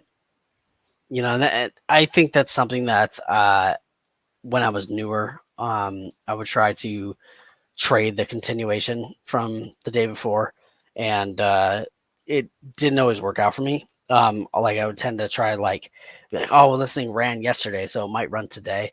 And then I would see essentially a lot of people get in, spike the price up a little bit, and then just dump it. So I've seen that happen before plenty of times.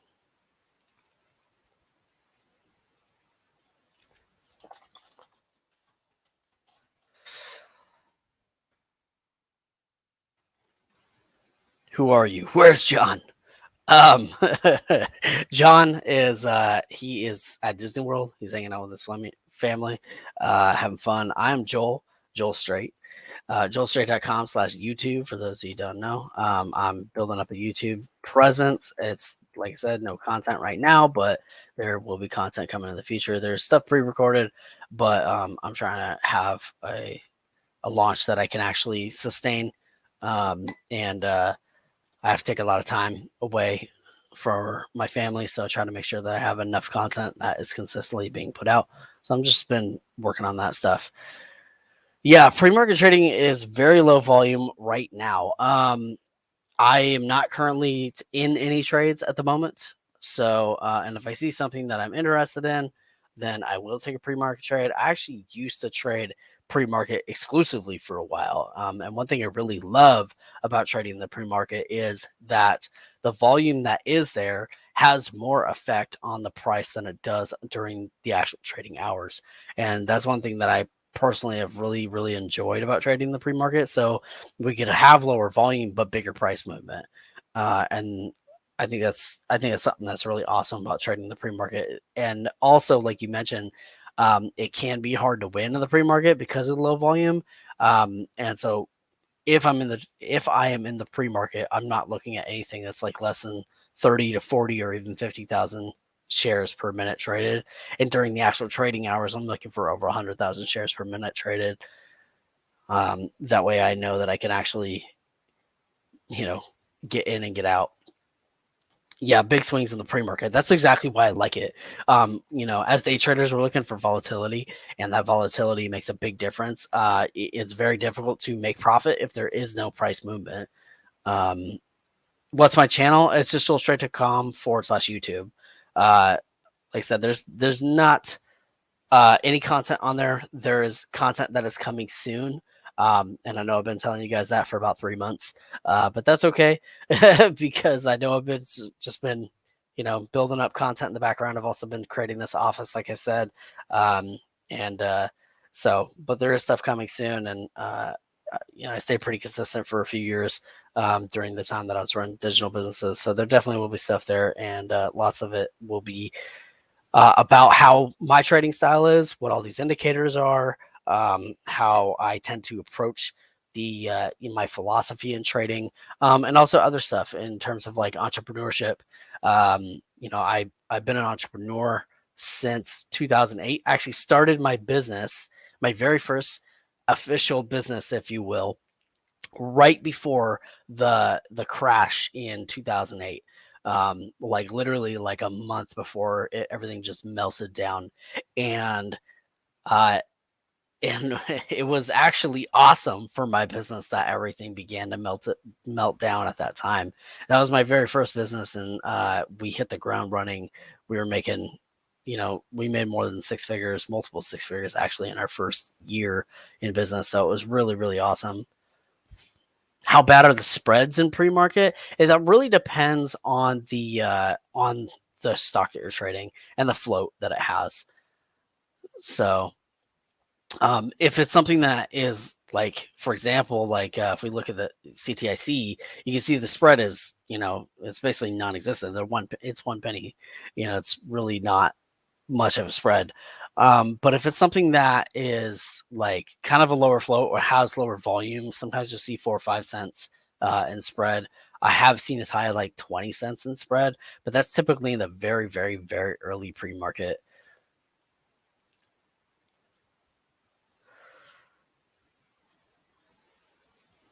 You did really well going with double bottoms below Vwop, quick moves back up to the Vwop, maybe pre-market trading strat. Usually you get about 20-cent moves. Yeah, that's also a strategy that I use as well. I tend not to do it as much because I have had it backfire on me more often than when I'm trading above the Vwop. However, specifically in pre-market, that double bottom has been more accurate doing it during the day, during the actual trading hours, I've had much less success. Check out Oxy. Yeah, let's check it out. I am totally open to checking out stuff right now because, man, there's just not much movement in the market today.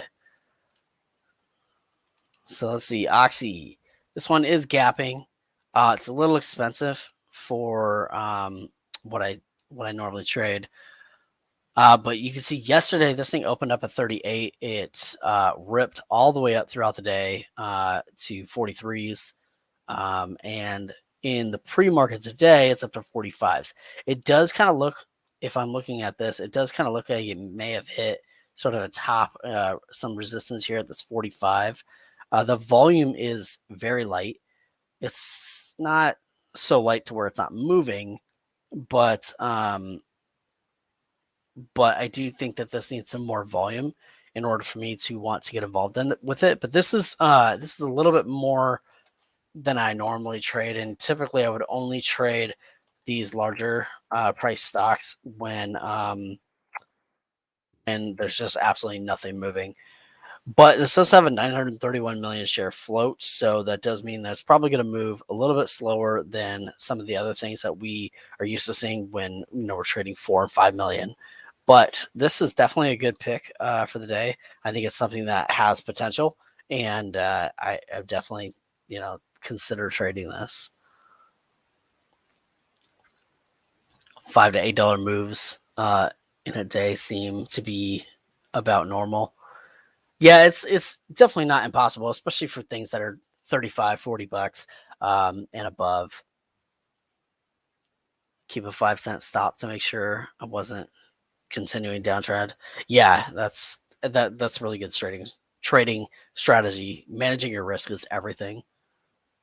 Really, it's kind of funny, but managing your risk is kind of like it's just as important as taking profit. And a lot of times, you'll end up giving away much more profit than you make all week just because you didn't effectively manage your risk. It's really, really, really important. It's a key component to being successful as a trader.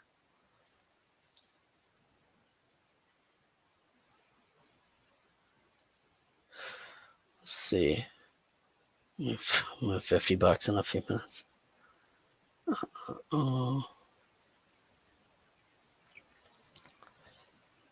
Yeah, I also only use mental stops, and the reason why, yeah, exactly. I'm was sick of losing money to essentially stop hunters. And if you guys don't know what a stop hunter is, it's basically like on a lot of stocks, you'll see you'll like set your stop there, and they'll kind of like see where a lot of these stops are set, at least to a degree. And they'll just dump the price real quick, buy up all that stuff on stops, and then you'll see it rip. And that happened to me a ton in the early days of trading.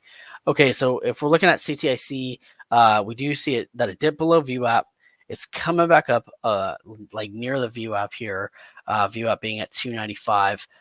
We've got the possible crossover indication for the 1226 crossover. And yeah, looks good. I'm gonna put this as a resistance level. Okay, so I think I might actually get involved with this right here. Try and get in like this 296 range. And we're in. That was easy. It's not normally that easy. Sometimes. Sometimes we'll just see it jumping around.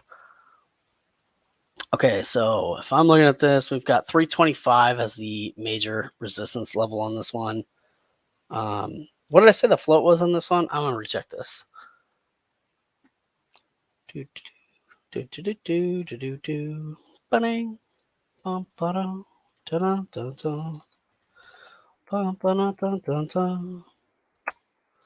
75 million, somewhere in that range.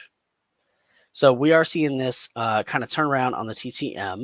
If we look down here on the TTM, we're seeing that this had this period of consolidation. We're getting a lot more yellow than we are red. So next we want to see this move up to cyan. And the real question is, can this get above 325? What do you guys think? Do you guys think that CTIC has the ability to get up above 325 based off of the volume that's happening right now? and based off its chart movement. What do you guys think?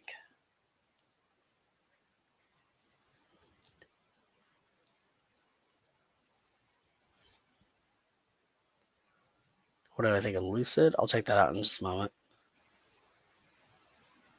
Just reading up on the comments.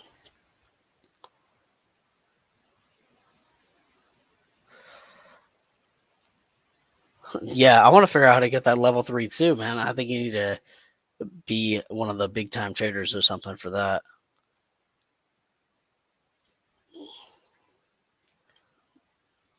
Oh, I'm actually gonna, let's see here.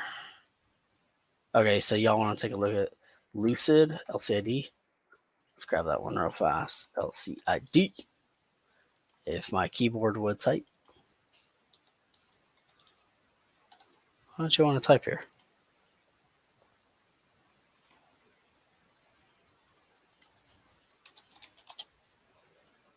All right, so LCD, this one's gapping, at least from that little look at the chart right there. So it's down a lot though. Actually, it's not gapping. It hit a resistance 29 yesterday, and then fell a ton in the after hours. Fell all the way down to 24, and gave up all of its gains for the day and then some. So it's actually down, but there is some decent movement on it right now, though. Taking it up from that 25 up to like 25.50. It's pretty good movement on it right now.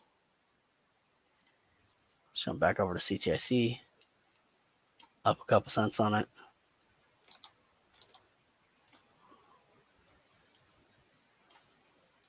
I'm going to jump into...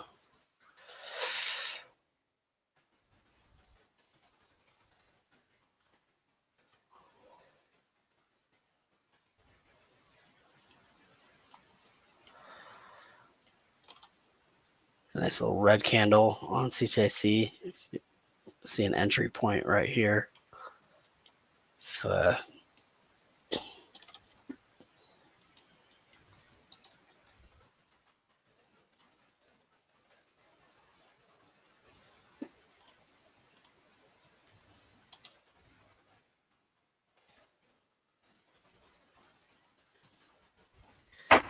But what do you guys think on CTIC? You think it has the capability of hitting 325 or breaking its 335 top? What do you guys think?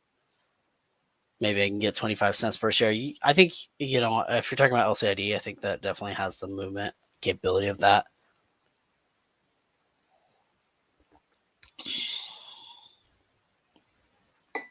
MULN GME. Oh, you want me to check those? There's a little bit of pop in CTIC, breaking over $3. GME has like no volume, like at all.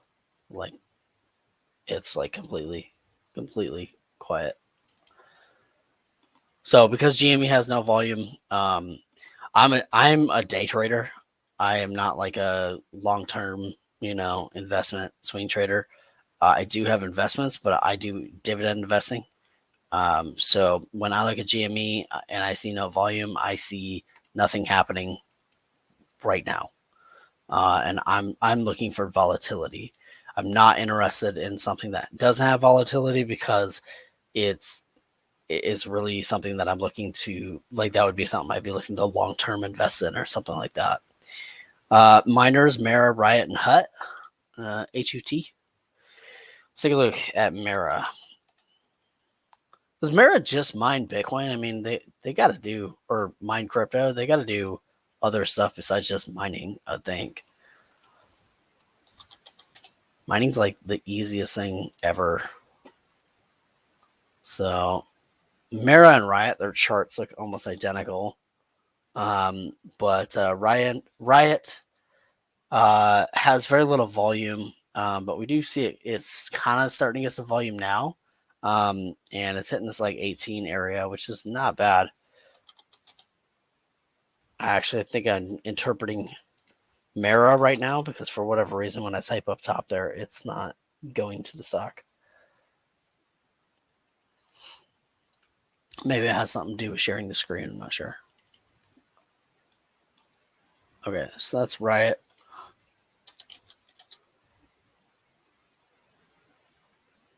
Mara. Here's Mara. Mara's up at 27. And Mara's got a little bit more volume, actually a lot bit more volume than Riot. So if I was to trade one or the other, I likely would be trading Mara. And that's just because of the volume. But you can see the chart patterns are almost identical to each other. So in that case, the first question I'd want to ask is, what is Bitcoin doing and what is the crypto market doing as a whole? Hey, Ride the Lightning, good to see you too. Musk, the best grifter of all time. I mean, Icky, we can say that about just about every single public figure. So, yeah, because at this current particular point in humanity's existence on this earth, I don't think I really trust many public figures like at all.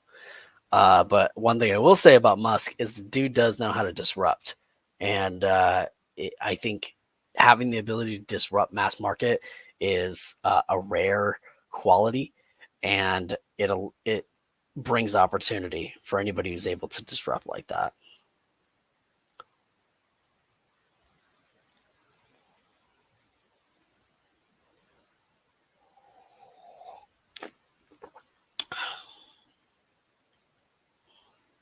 See, when you watch it enough, you can see which are fake and what isn't. I know I see huge bid come in. Better get out because they'll pull that and the stock will drop huge. Yeah. Essentially, if you see like huge bids come in, what scanner am I using? So all I'm using right now is the TOS built-in scanners. It's just right here. And if y'all want to use TOS as a scanner, it's built in, it's free, it comes with the program. You just go up here at the top, you hit scan. And then this is how I've got this set up. So this is basically like I do volume is the most important part. So that's just under stock. So there's stock and there's study, and under stock, you click volume, and then I've got at least 300,000 shares traded as a minimum, no maximum. And then the last, I want things that are over $1.25. I really try not to look at things before that. And then I try to trade things that are under $20 if I can. Shares, a maximum, I've got this like maximum amount of shares here, no minimum, because what I'm really looking for is low float stocks. So I put 150 million, which is definitely not low float, but sometimes you have plenty of opportunity here. Then this one here is actually this scanned query. This is for one of my momentum scanners that I've been experimenting with. The one that you're currently seeing on the left here is my pre-market scanner. And this one is just the last price of the stock over $1. I don't really care if it's under $1. If it's under $1, I don't even want to know it exists. I just don't trade those. Volume, at least 100,000 shares, no maximum. Shares, a maximum of 150 million. So, and then you just save it, and that's it. And that's how I use these scanners, the ones that are built into TOS. If y'all want to check out some more premium scanners, you guys can check out something like Benzinga, and I believe there's a link to that in the description. So, which I would have to pull up since I'm actually not on YouTube.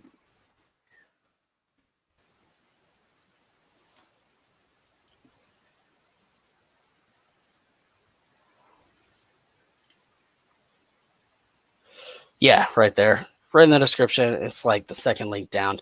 If y'all want to check out Benzinga, they're really dope scanners. I've seen John use them for a really, really long time, and they're really, really awesome scanners.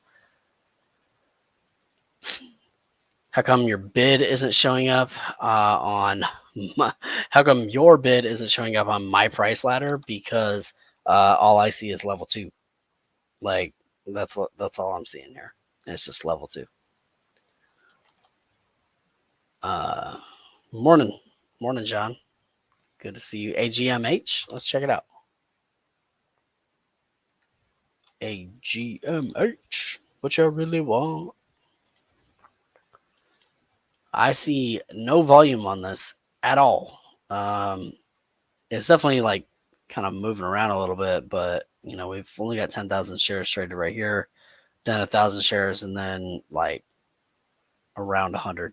So no volume on AGMH. So that doesn't mean that's something that we wouldn't be able to trade just because there's no volume on it.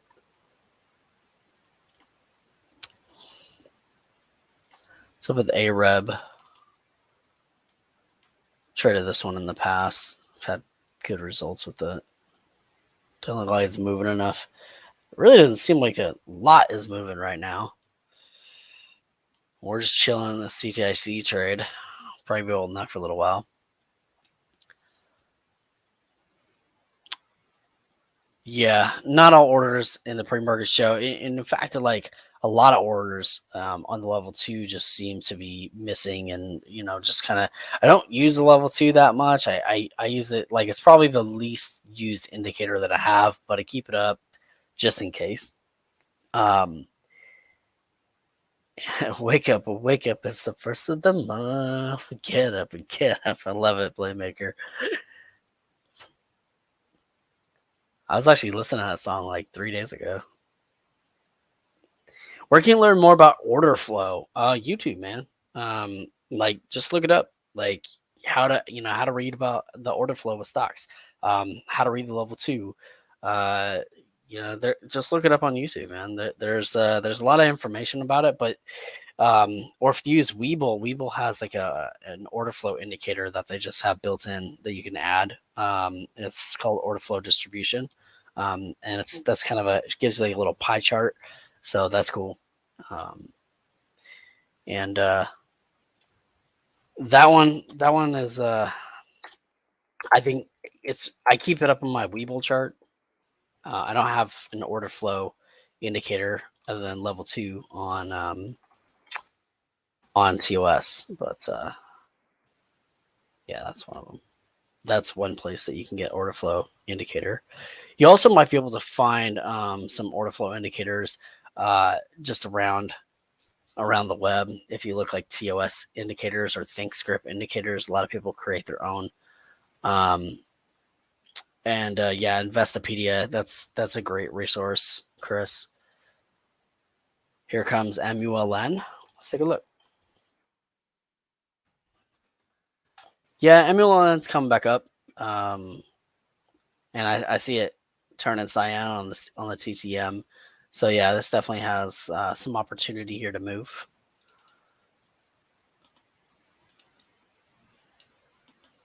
You got this double bottom here. You can see that it's making like after it's hitting lows, we're starting to see sort of an ascending support happening with this right there. So we do have some movement going on with CTIC, and yeah, it's looking good. If it gets above this like $1.95, I think even just like this run right here from like 180 to like maybe 190 would be a decent run on it. OCGN, let's take a look. I don't know why it's not letting me type up here, but I'll try it. All right, it worked this time. Okay, so OCGN had, if we look at yesterday, OCGN was down at $3. It ended up hitting 357, and then consolidated to sort of just a support here at like 340 up to like 350.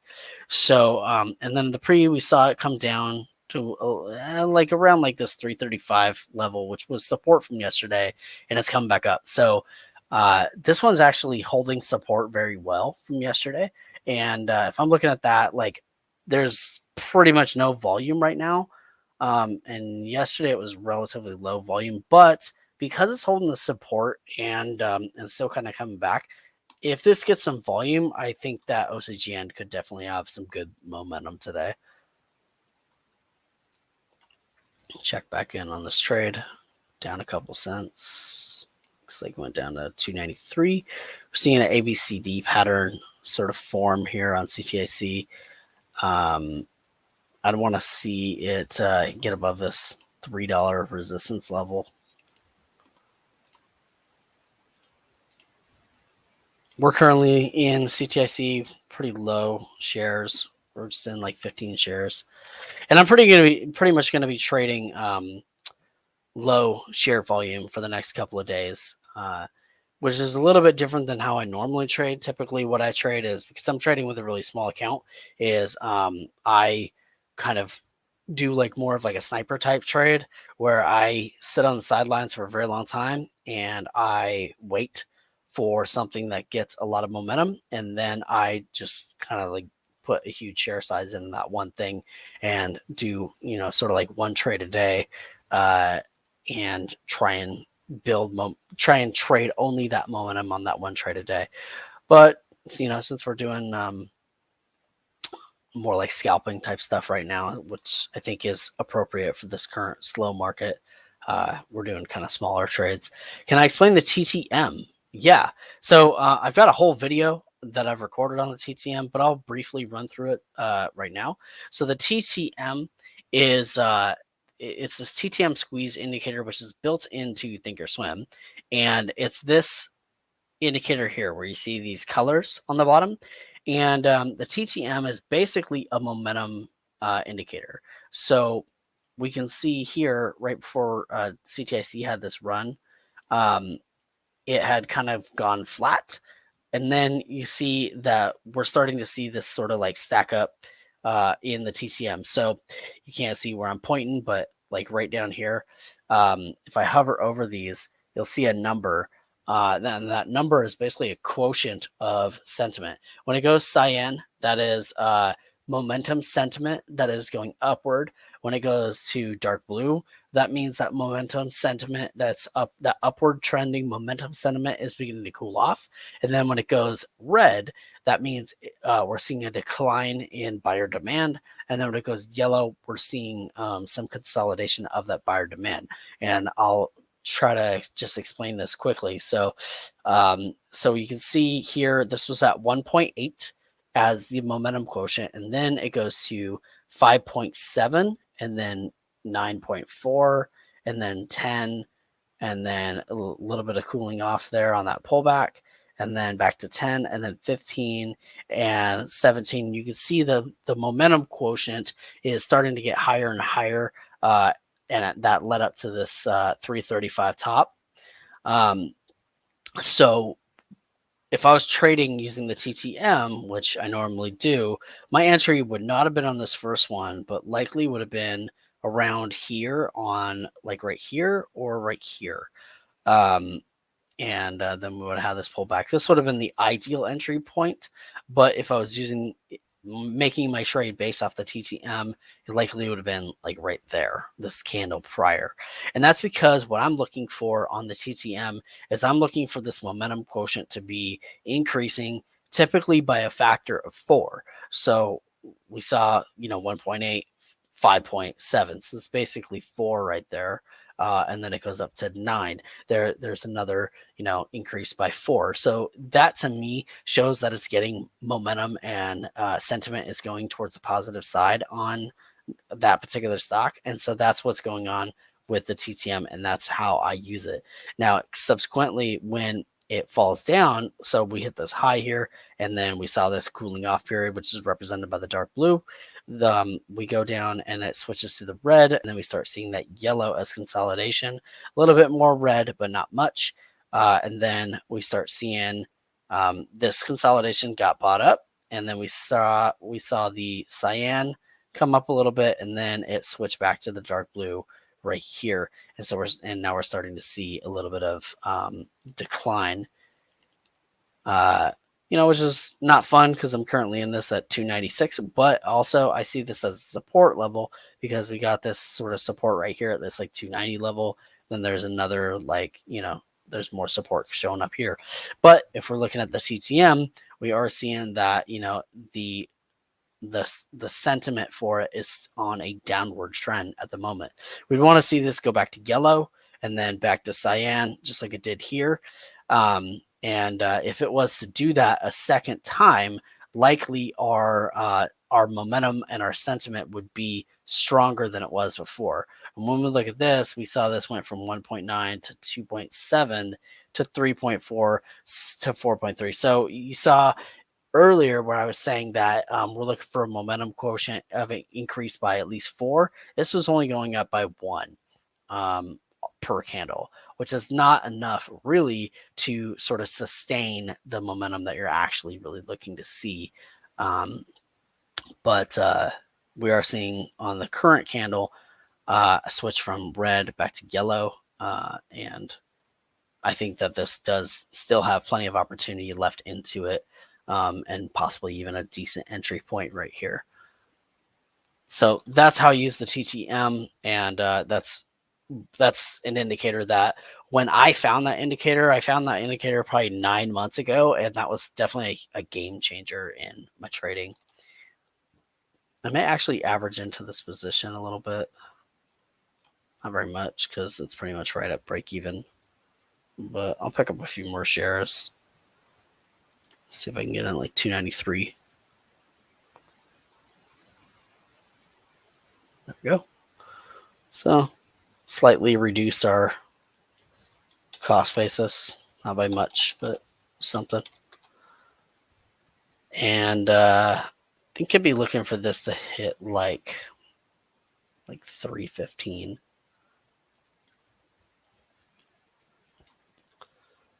Obviously, our high is 335, and I'd love to see it go up all the way up to there. But, I want to make sure that I'm taking my profits along the way.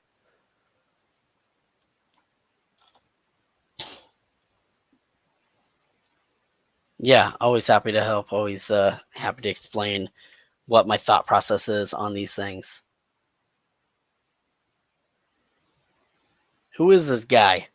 Who is this guy, huh? My name is Joel Straight. I'm here helping out John. John is on vacation with his family, having some fun, and I'm here, hanging out. John was here earlier. He's still showing up for you guys, which I think is awesome. I think you guys should like and subscribe to the channel just simply because John is showing up on his vacations for you guys.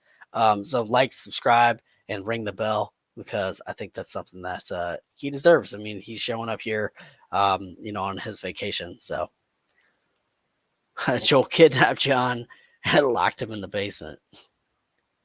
I just have flashbacks of Eminem songs going through my head now. That's from Real Slim Shady. Got that. That was my high school right there. Yeah, Das Gut Auto. I can dig it, man. This knowledge is priceless. Thank you. I appreciate that. Appreciate that very much. Also, dope name, man. Das Gut Auto. Yeah, I the good car. I can dig that. Du sprechen Sie Deutsch? Ich sprechen Sie Deutsch nicht gut. It's been a long time, and I'm sure I probably messed that up. But I dig the name Das Gut Auto. That's dope.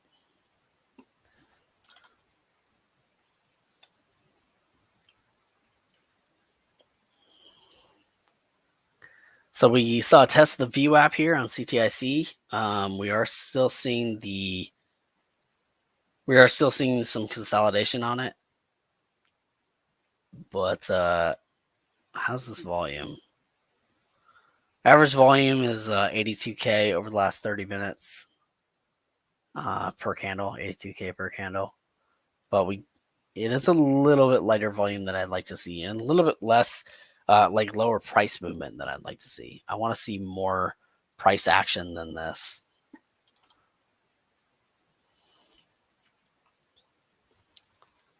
Disney.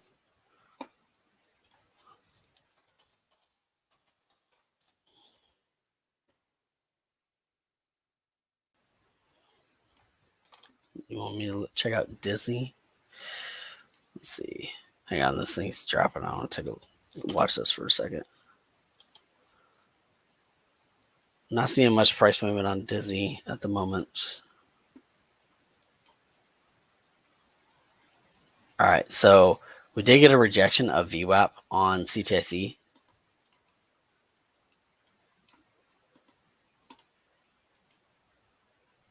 We're looking to hit 315, so that would put our stop loss at like 7.5 cents. I think that like if this thing hits like 285 or something, I might jump out of this. But currently we got 290 as a support level.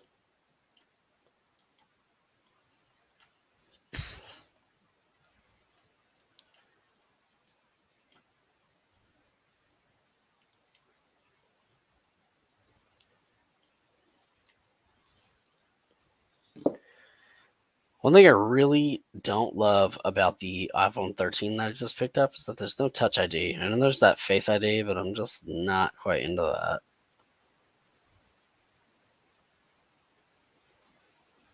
Maybe I'm old-fashioned.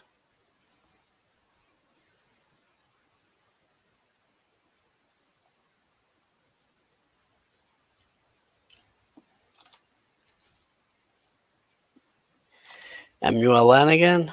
Let's see what we got. So Muln did bounce off that 180 level that we talked about, and it did come up to that 185. It's still under Vwop, but like I said, when it was down at 180, I do think there's room to hit like 195, relatively comfortable. So yeah, I do think there's opportunity on this one. It did show up on the TTM, had this consolidation, a little bit of cooling off, and it is moving back up on the TTM. I really wish there was some like momentum stocks going on right now, though, man. Like that's my niche, and there's just not a lot of momentum happening with things. Muln is coming back though. It's at the it's right at Vwop, and it's looking like pretty strong about getting above Vwop. So there definitely is an op here, and it's falling along that trend line that we made. So I'll be looking for a break over the Vwop, a pullback to the Vwop, and then continued momentum from there, possibly up to like $2 or maybe even past that. So that is my look on Muln. CJC still sitting in this. I don't know what I want to do with this. I may get rid of it. NIO is moving. Let's take a look at NIO.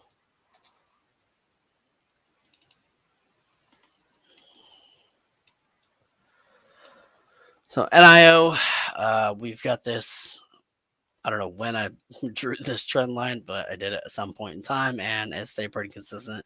I had a 23.25 trend line or resistance level with NIO, and a support level at 24.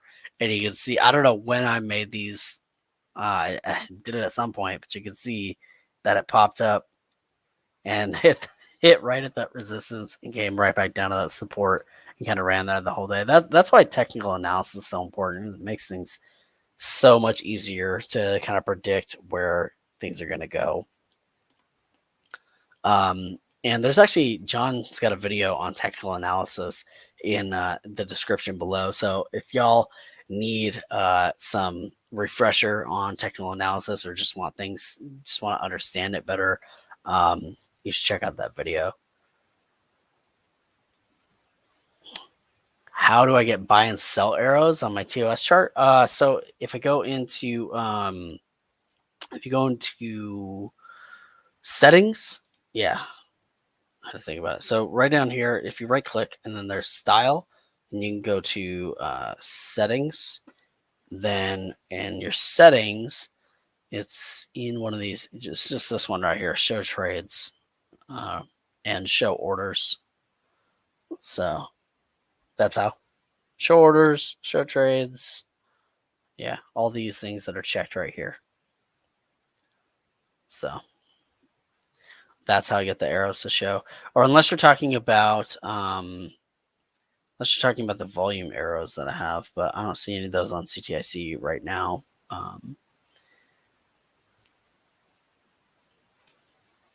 But if you're talking about these, the like order entry and exit arrows, it's just a TOS setting.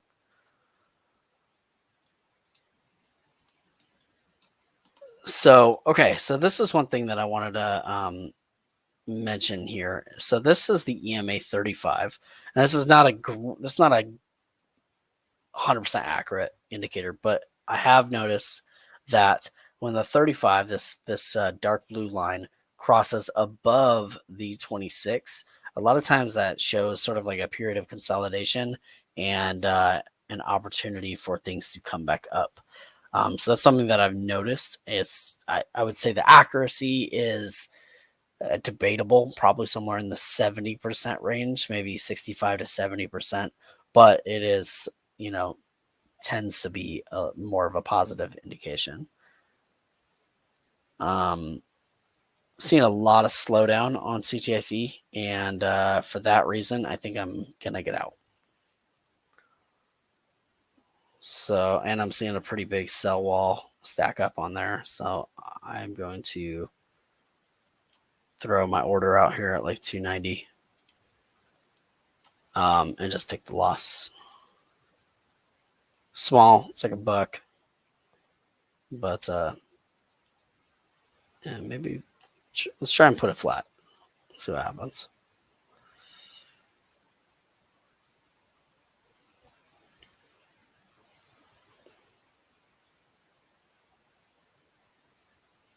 $47K, $12K. Yeah, it's kind of a big sell wall that needs to be gotten through at this 290 level on CTIC.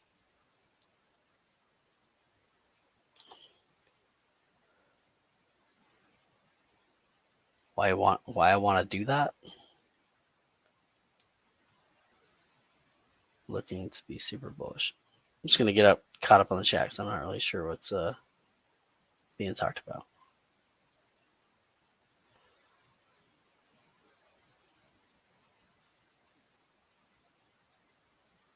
How am I setting limit orders with specific price points in the pre-market?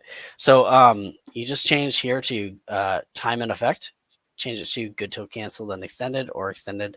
Either one of them. I like GTC EXT, and then I'm just here on the price ladder, which is just only allows for limit orders. And what's awesome about the price ladder is I can literally just move this to the area that I want it to go, and just put it right there, and that's it. It's pretty simple. So okay, so we are seeing a little bit of movement, but man, I really want to see more volume on CTIC. What's up, guys? How you guys doing? Hold on. My mic Yo, in? what up, Yeah, John? okay. What's up, guys? All right, sorry. I went to the gym, went and grabbed breakfast. I don't even know if we're going to a park today, man. My feet hurt, bro. I've been moving nonstop, dude. So my feet hurt, man. Dude, we went to Legoland, man. Like we went like the first day, and then like the second day, man, we were just like, I just don't even want to leave the hotel. I want to go to the pool.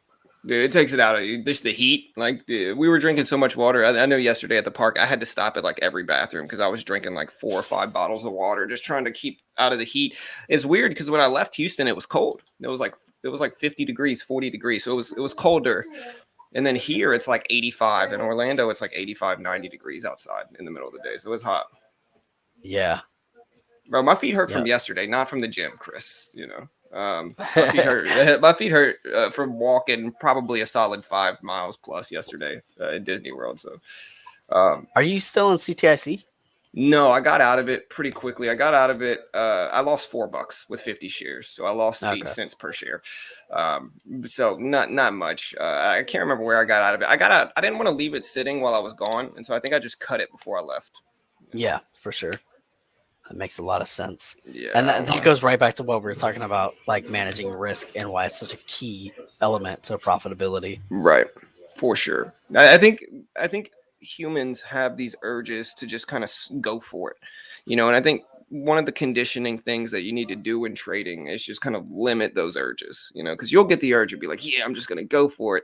You got to think of all the possible outcomes, and just, even though it might feel good to kind of swing for the fences, you got to kind of curb that a little bit and just chill in trading and just kind of condition yourself to hold back, take appropriate sizing, and just take it slow. Yeah, exactly. And that's also why I was saying that I'm also trading kind of small right now, just because the market's been so weird. Dead. Yeah.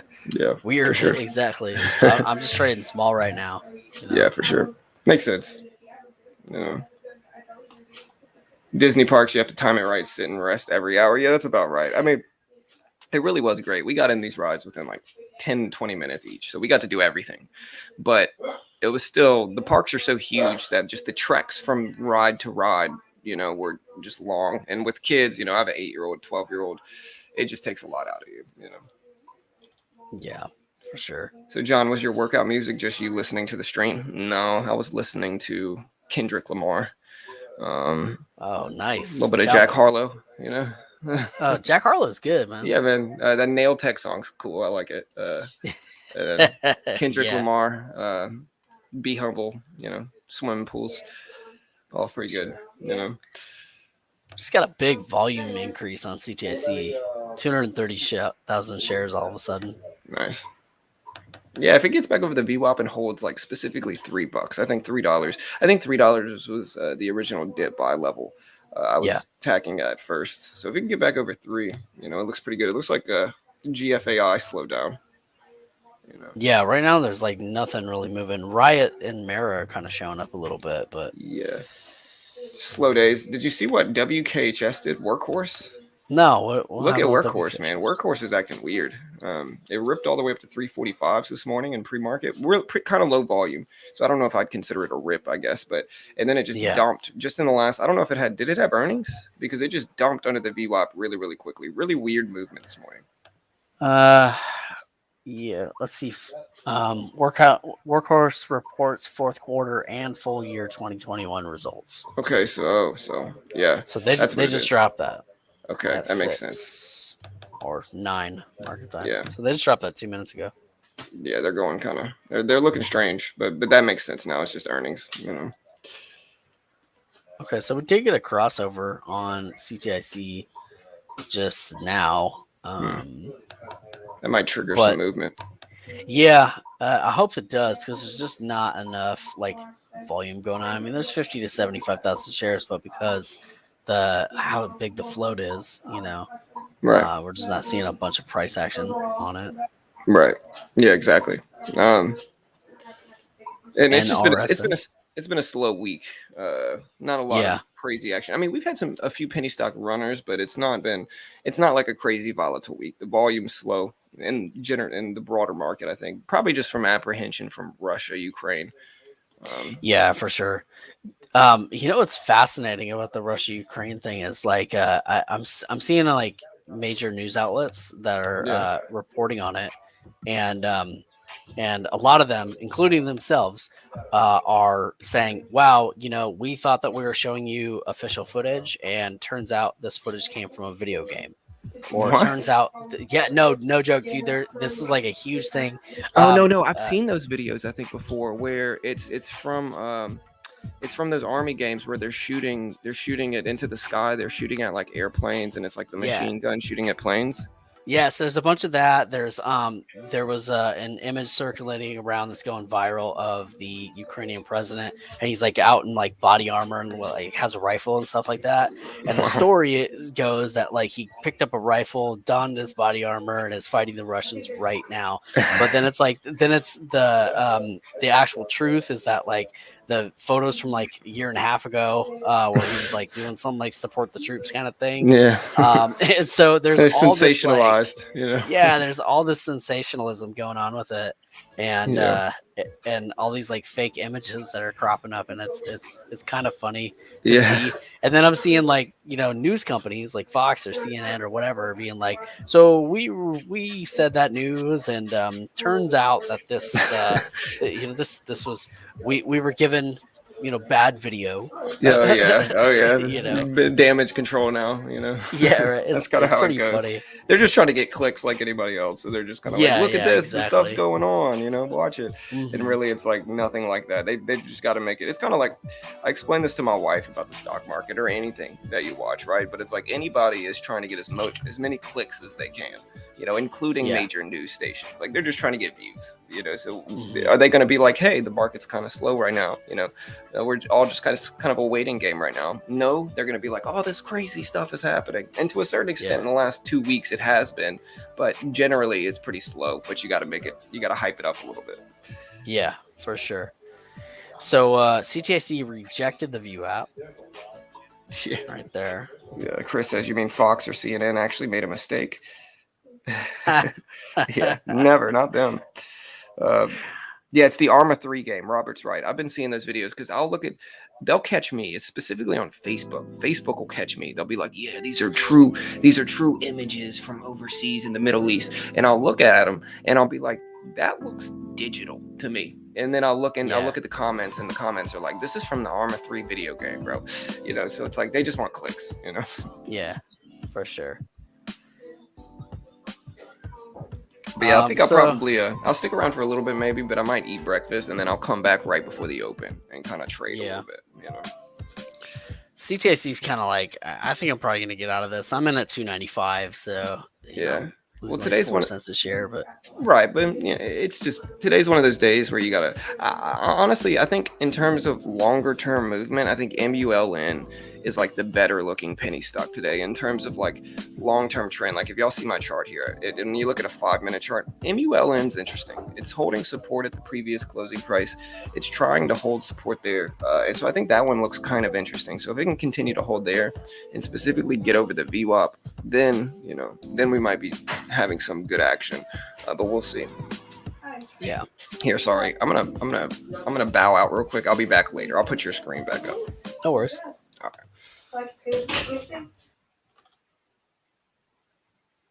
So I ended up moving my my sell order down to $3. I was hoping we would get, step above Vwop, but essentially we're basically just seeing this thing almost like barcode, and a lot of that's because this volume is kind of dumping out, and without that volume, like that's everything, man. Like volume is trading, in my opinion.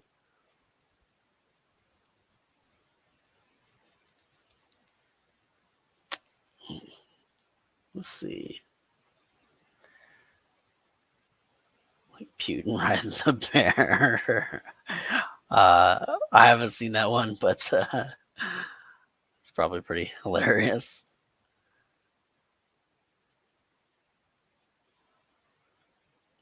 Market's in a holding pattern. Yeah, kind of. Buy at the ankles, sell at the shoulders. Where did I find the videos about like all the stuff being like completely wrong content? It's just, it's all over YouTube, and like it's constantly being like, there's a lot of debunking happening right now, and it's pretty funny to watch. And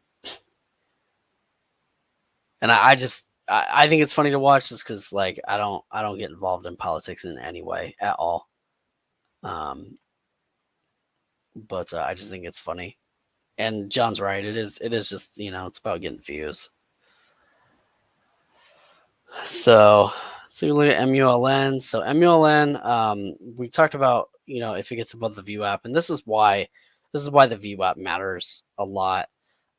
So it did come up. It had this ascending support that we had talked about, and it went up to that like $1.85. It tapped the VWAP and then rejected it, came back down. So MULN, I want to see this return on the TTM and I'd want to see it get above around like $1.80, $1.85. I'd want to see it really get back above this trend line here, and back above that trend line. Then I could see us having another run on MULN. It did run pretty crazy yesterday, and I say crazy because going from $1 to $1.80 in a single day, that's such a huge increase in a stock price. Just imagine if that was $10, that'd be running up to $18. So that's huge. So there may be some cooling off on MULN, but the overall trend of it looks pretty good. 1, 2, 3, 4, 5 dojis in a row on this thing. Come on now.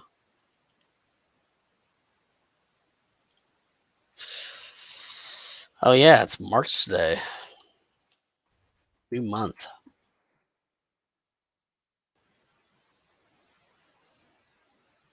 Yeah, Chris, they're pretty funny. A really good one that I found was from The Hill, Rising, with Kim Iverson. She does a really good job, I think, on providing content that is pretty factual. So, and I think she did a good job of debunking a bunch of the images that are on there, because she actually found like the sources of those images, which was really cool. FCEL. I love FCEL. I really wish that I had gotten into this one before the Chase announcement last year. And I thought about it too, and just didn't talk myself out of it. So FCEL was at 550 yesterday, ran up and hit $6, and then fell back down to like 585, but held support, held most of its gains from yesterday, and it's currently sitting around 610. Does have a decent trend going for it. It is lacking volume, but this one has been a runner in the past, and FCEL does have a little bit of a larger float. I think it's 250 million or somewhere around there if I remember, but don't quote me on that. I'll have to look that up. But FCEL is one I'm going to throw on my list because I've seen FCEL make some crazy moves. It tends to be a slow mover. It's 350 million. It tends to be a slow mover, but it's a mover nonetheless. And that's one thing that I really like about FCEL. So saving that one on my charts. What am I up on? I don't want that up on the screen.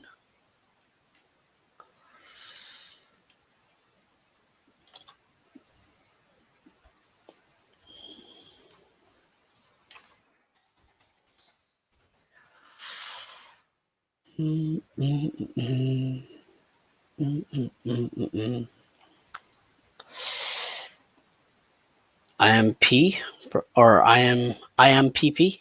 That one's been around for the last couple of days, hasn't it? Yeah, there we go. Yeah, it did break through the Vwop. I am seeing that. It looks like it's getting halfway decent volume given what it is. 25,000. But it did have really low volume before that. So this one, I put a hard resistance at 260, which it looks like it came right up to. I did trending on this one, or support and resistance on this one, like a week or two ago.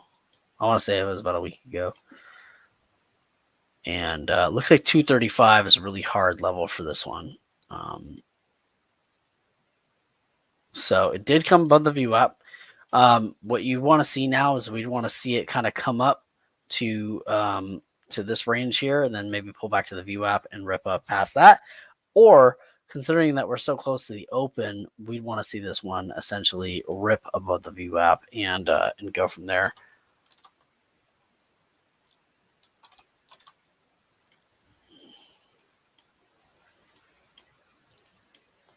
Yeah, I'm getting out of CTSE. I'm out. Lost a buck. I just don't want to be in this thing at the open, considering that it's having such an issue getting above the Vwop just at this particular point in time. And it might go back up, but I don't want to be at this thing at the open. I can see this thing dumping.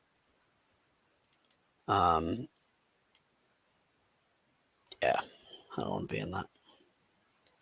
MULN. See what's going on there. What else you guys got? INDO thoughts. So I traded INDO last week, I want to say. Yeah, it looks like it. So INDO, it's got support around this third. No, I traded INDO yesterday. Yeah. I ended up losing like $2-3 on it. My thoughts on INDO. So this one's in a downward trend. We had this like big rip yesterday. I'm gonna jump out to a 5-day chart. We had this big rip yesterday, where it was this Friday here. Yeah, it went from like $10, and then in the after hours hit like 16, then fell back down. So if we look at this on a 5-day, it's not that bad. But apparently I traded this one last week as well. Yeah. And also took a very small loss on it, like 13 cents a share. This one's been trending up over the last 5 days, but it gets these like big rips and then falls back down.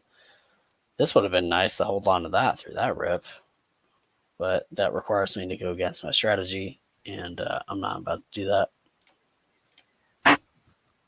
So I guess INDO, if it gets some volume on it, then there could be opportunity there. But yeah, I'm looking for some conviction in the market, and we just haven't had it.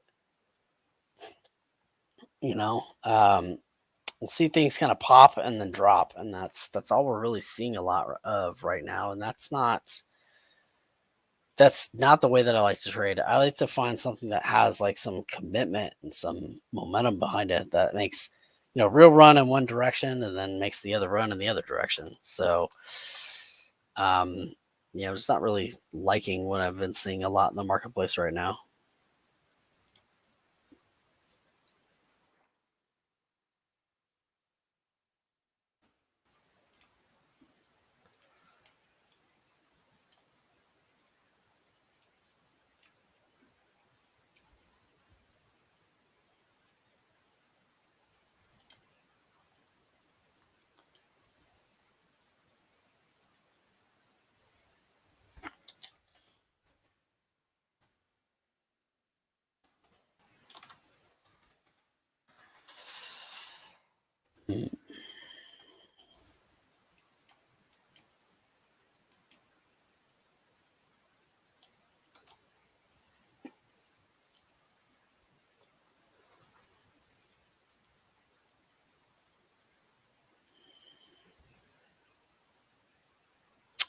Hey, das gut, Otto. That's good that you were sitting at 764 in INDO. See, I want that kind of trading strategy where I'm able to like look at things like, okay, so what is this going to do over the next 5 days? I really want to learn that kind of trading strategy. I don't currently have that knowledge, and so that's why I don't trade that way. And I think that if I was to put some little bit of emphasis into learning a little bit more about swing trading, I think there would be a lot more profitability available to me, and that's something that I think that I really need to do. Yeah, so if you look at CTIC, you can see that it's it's dropping down pretty heavily right now, and that's exactly what I was talking about. And I don't want to be in this at the open for that very reason.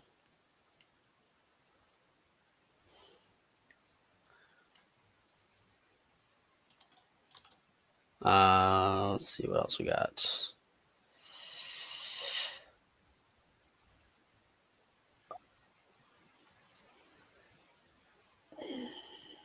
Might go crazy next few days. MMAT. What's up with MMAT? Why do you say that this one might go crazy in a couple days? Just asking for a friend. Just because I'd like to know what you see that I don't. And I say that what you see that I don't, because like I said, I don't really trade on like swing trades. I basically do intraday trading volatility and momentum. I do see the support from, what was this, 1, 2, 3 days ago. It was down at like $1.44. We've ran up to $2.25 since then, so an 80-cent gain. This is a huge gain on such an inexpensive stock. And if I look at this from a trending perspective, I mean, this was at $1.85 yesterday and went up 40 cents. I mean, that's pretty big. So from a trend perspective, this does look pretty good. But what do we have news coming out? What gives us the idea that this thing's going to continue to go up?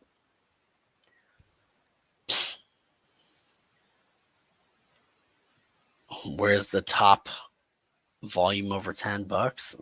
I don't know. I don't even know what that means.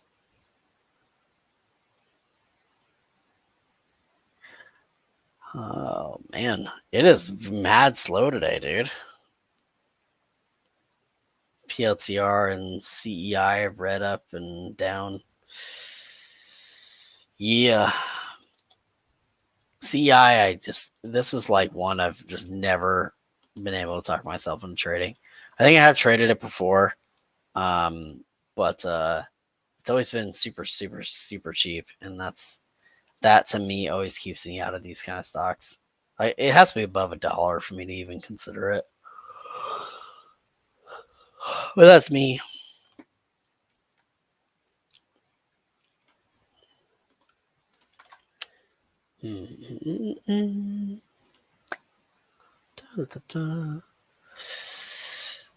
So they got earnings. MMAT has earnings tonight with potential torch, dividend, and announcement. So they scheduled a Q&A tomorrow morning at 11 a.m. Okay, so they got something going on.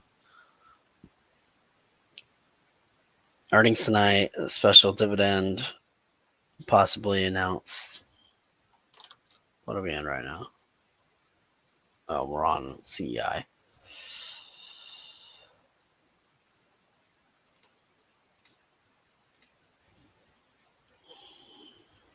I'm not seeing nothing, guys. Let's jump over to the gaps. Let's see what we got here. 30 gap.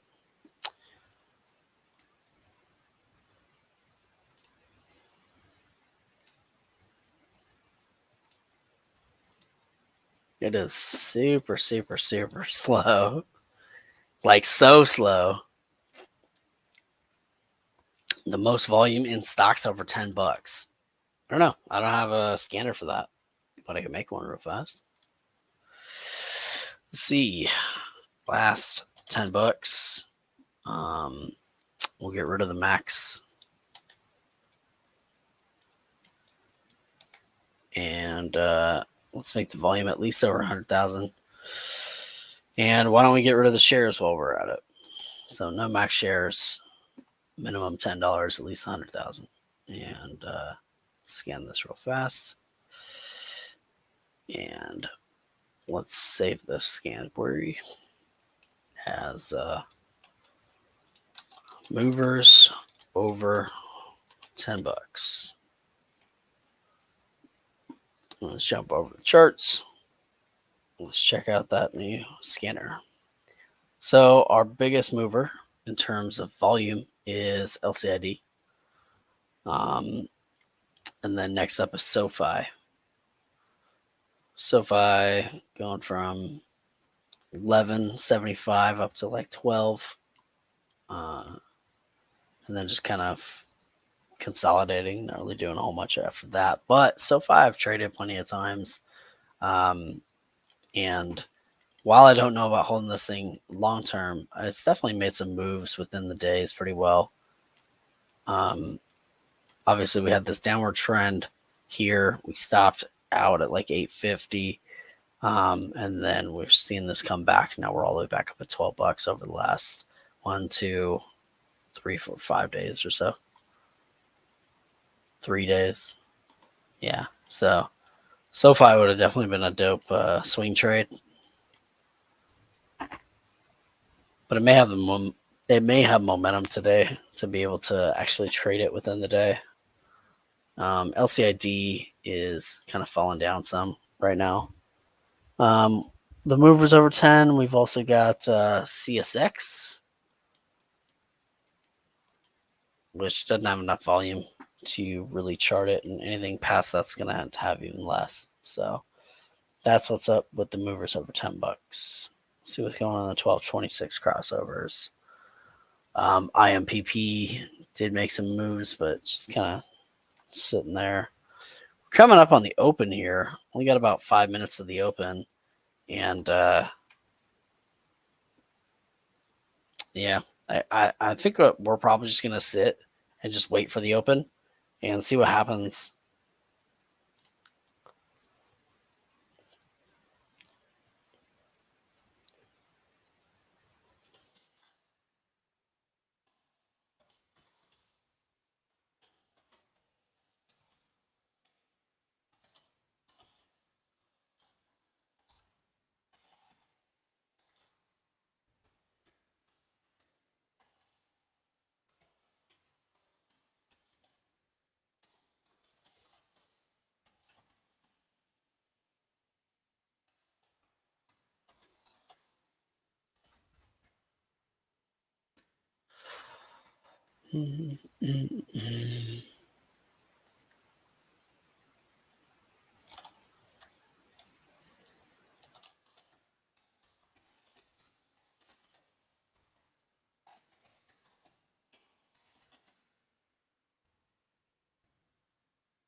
Guys, see anything else? Anything moving right now? Anything to get excited about? Maybe anything that has some volume. Also, you can scan. If you can scan and study with unusual volume, it is just more gold. So Dwayne City, I'm totally interested in trying to get these scanners even better. I've found a couple of ways to make them work pretty well, but you know, I'd like to see if there's ways that we can make them even better. Because I actually feel like the scanners within Thinkorswim are really powerful, but I think they're underutilized. And I think they're underutilized because there's just not a lot of information about how to make these better. I've found a lot of videos where people kind of come up with their own ways to search for certain types of stocks, but it's pretty minimal, the information that's available. So if we go volume and we do unusual volume, so current bars volume increased by at least 20% or 2%. Sorry, is that 20%? Yeah, 20%. From a typical average over 50. Why not? Let's just keep it at the default.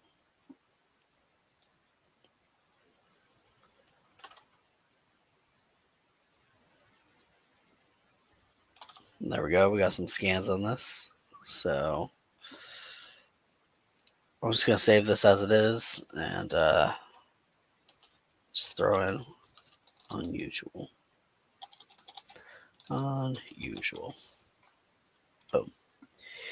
So I don't really know what settings we would want to do on that, but I'm just going to try it as it is. Jump back to the charts and still got a lot of like kind of the same info. LCID is breaking down right before the open.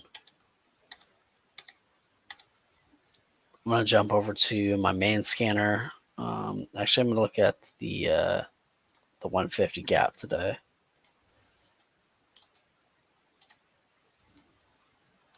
So IMPP did come back above the VWAP. It is still in that upward trend, and it is showing the TTM, but the TTM is currently red dot, which doesn't, which tells us, you know, be careful of entry level. NRSN, somebody was calling this out in the chat from like 250 to 278, came back down to the 250 level. And then Riot Riot falling down a bit before the open. So we got 30 seconds to the open. What are y'all watching? I'm just curious.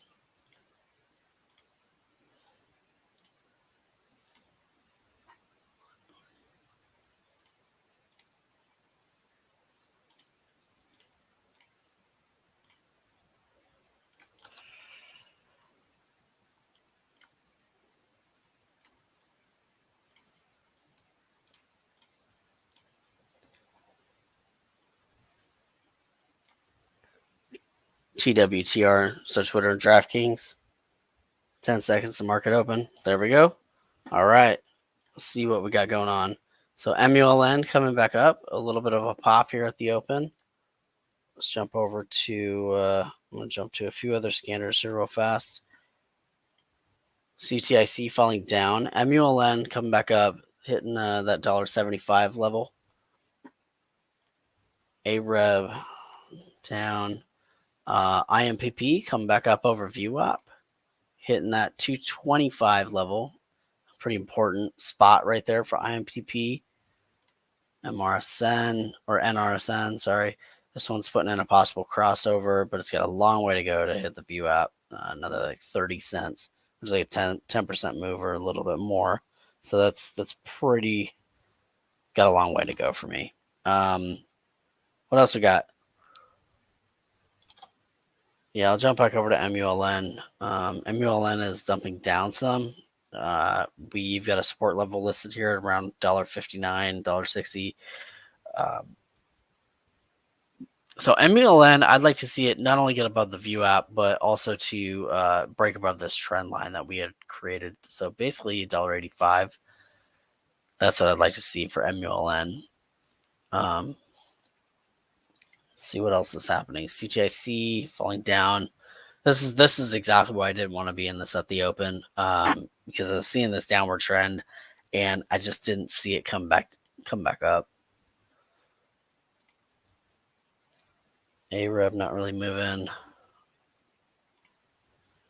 NRSN putting in some nice candles. I'm gonna grab the float on NRSN real fast. Okay, so NRSN definitely could make the move. It's 4.5 to 7.5 million float, depending on where you're getting your information from. KAVL. Let's take a look. KAVL. Yeah, so KAVL had a nice rip. Went up like 15 cents or so. Volume is decent on it.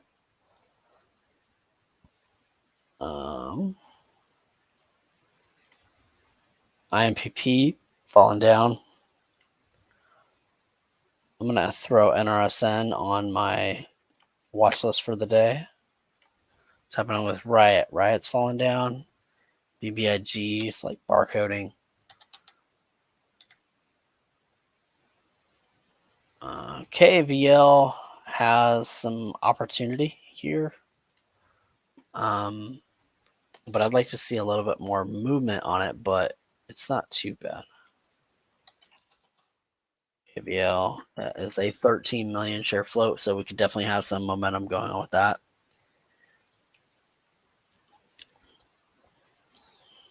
Let's see. 9 a.m. slim. Yeah, or AM is slim, yeah. Hook moving up.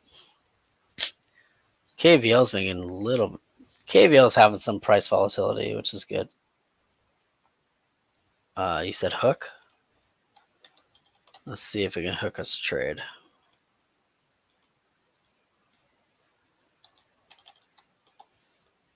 Yeah, hook's moving up on light volume. So I don't know the float on hook. Hook is around a 17 to 20 million share float. So kind of getting in the maximum of the lower float stuff. So you said CTIC is running again? Yeah, but CTIC's got a ways to go, man. It's got to get above this like this line here. It's got to get above this 295, and the trend is still downward. And one thing I've learned is never trade against the trend. You always want to trade with the trend. That's absolutely super important. So, for example, like MULN is trending downward. So, if you're able to short this, it's hard to borrow. But if you were able to short this, this I actually would be shorting from these levels here. And then CTIC is still on a downward trend. So, but it does look like it may be getting some buyer support. We'll see. This is right around 275. Great level. The $0.25 level on these is pretty solid level. So I'm going to throw that in there as a support. Maybe we'll get back involved with this, but I do got to see this get above VWAP, and I got to see this hold more. And we want to see a break over 3 on CTIC. At least that's what I would want to see with that. AREV not really moving. NRSN failed to make that conversion over the VWAP. KAVL is still pushing. KAVL is probably one of the best lookers right now. It was moving on light volume. Volume is increasing with it.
Let's see, KVL come back down to this like 320 level. This one actually, I think, is probably one of our best lookers right now. IQ is going up. Let's take a look at IQ. Probably jump back over to KVL in a moment. So IQ is up from 435 up to 480. Yeah, this thing's running. That's a huge move. So IQ, see the float here. The float was pretty big, 314 million share float on IQ, but it is definitely moving. Just hit 498 or 493. Sorry, huge volume coming in for this one. 617,000 shares. Yeah, good call on IQ.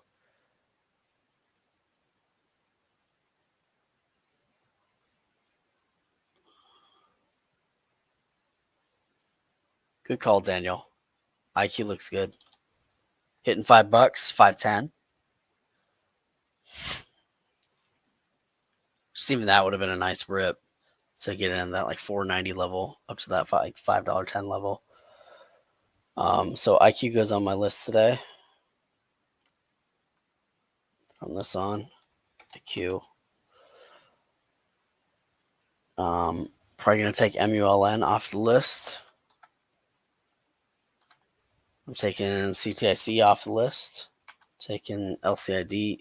No, actually, LCID getting some movement. LCID coming back from 2330s up to 2440s. Above VWAP. Got a ways to go. But LCID making some moves. CEI, never, not for me. SPY. So the SPY is coming up, looking positive from here right now. Let's take a look what it was doing over the last couple of days. So it's down from its pre-market, but it's pretty steady over the last few days, honestly. So that's what's up with the SPY. I'm going to remove the SPY just because I don't want to be distracted by it. And I'm not trading large caps, so it doesn't affect me as much. IMPP coming back up to the Vwop. I'll have to see if that actually holds there. What's up with KAVL? KAVL coming back, bouncing off that 318 level, coming up to test its highs. Do get a double top up here, and we had thrown a resistance level there at 341. I'm not sure when we did that. So I'm going to go back, take a look at like 5 days worth. Yeah, I must have done that a long time ago. I'm not really sure when we did that, but yeah, it was a level that we called at one point.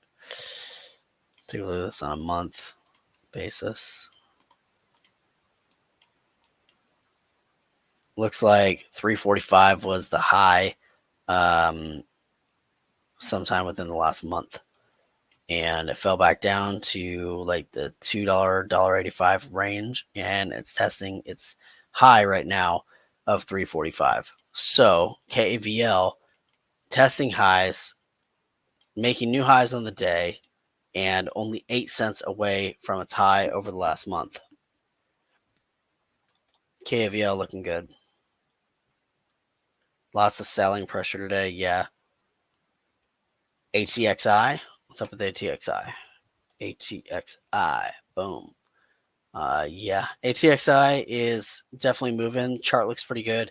This one's too cheap for me to trade. But yeah, ATXI chart looks pretty good. If y'all are into these like really inexpensive, less than $1 stocks, this one seems like it's definitely putting in some moves. I'll take a look at the float for this one. ATXI, the float is 8 million. That's a super small float. So this one could definitely make some big moves on ATXI. And looks like it is making some pretty solid moves. A lot of volume coming in for it. But with these things being less than like $1, me not being able to trade this on the price ladder, that's not something I'm gonna trade. What did IQ end up doing? So IQ dropped down to 486, and it's kind of holding this like $5 range. It did have this massive candle, which was nearly 1 million shares of volume, and that volume is kind of slowing down a little bit to a more normal level that it was having at the beginning, which is still really great volume at 140 shares per minute average. But that's being dragged down by the pre-market.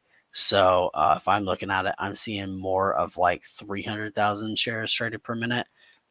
So on IQ, I want to see if this thing holds this $5. But this actually doesn't seem like a bad entry point on this one. So I might take like a small position on IQ at 4.99 or so for the break. Yeah, getting like. I'm gonna wait a second because the level 2 looks pretty crazy. Okay.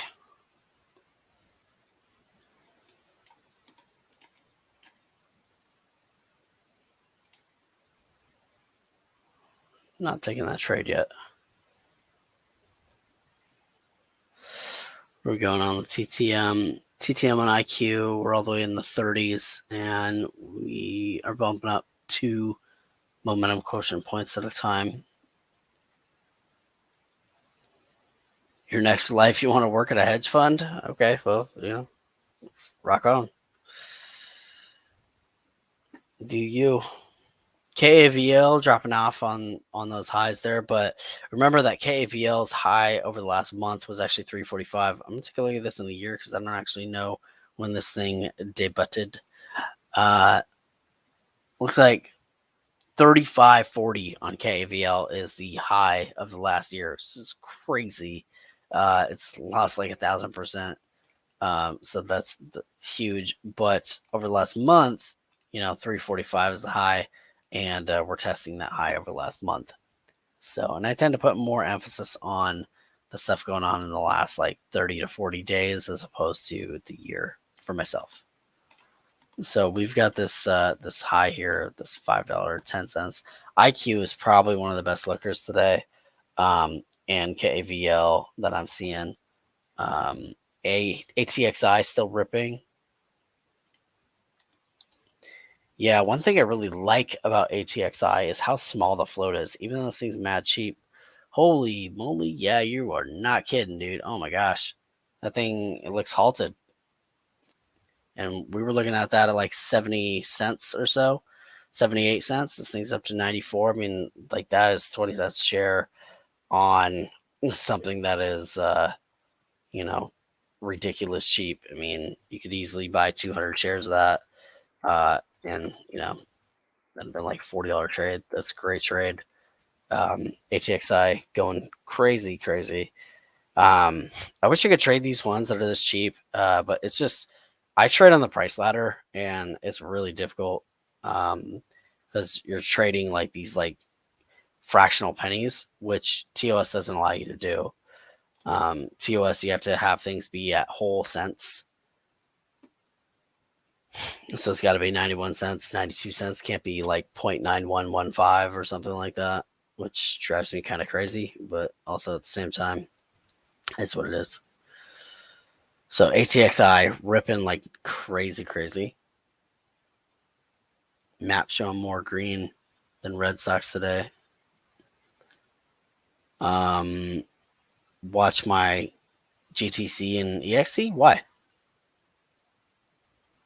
I put everything on good till cancel and extended. I don't even bother with it. Bought 10,000 shares at 60 or 56 cents on ATXI. Great job, Larry. That's awesome.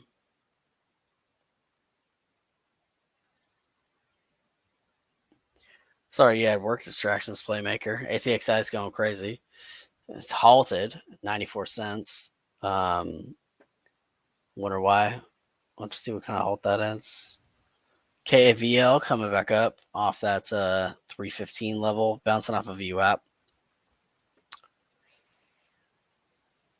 And IQ, glad I decided not to take that trade just because it kind of fell back down a little bit. But I still think that this one has a lot of potential to break over $5.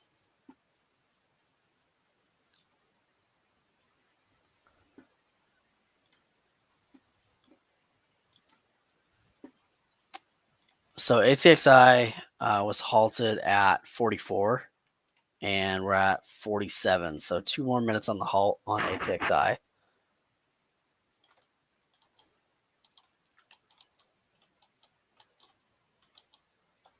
Crazy price moves.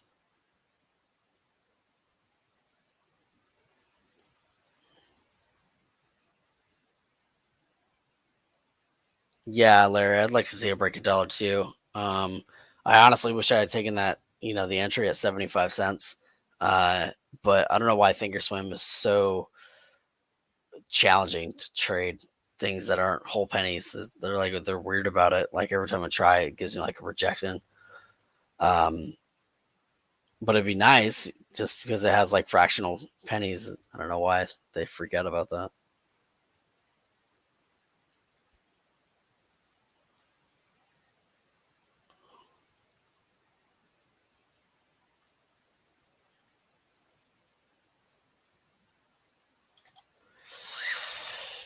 Yeah, definitely. Like if ATXI hits $1, I personally would probably sell myself.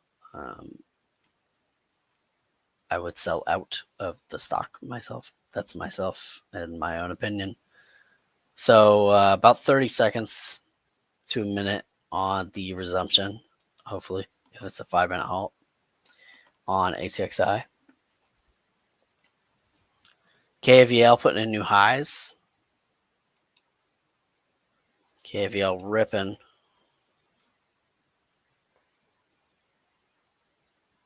Breaking the high over the last month.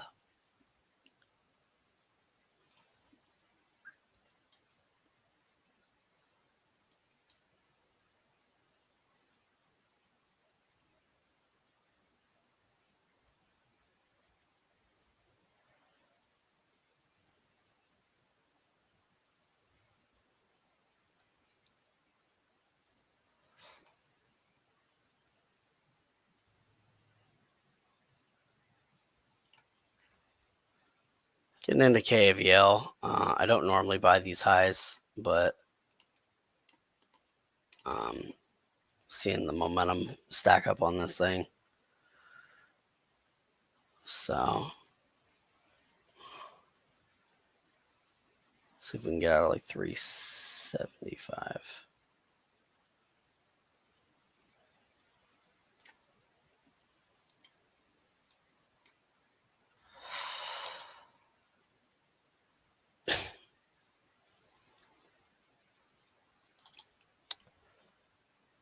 So ATXI resumed. ATXI is sitting at 99, $1, hit $1.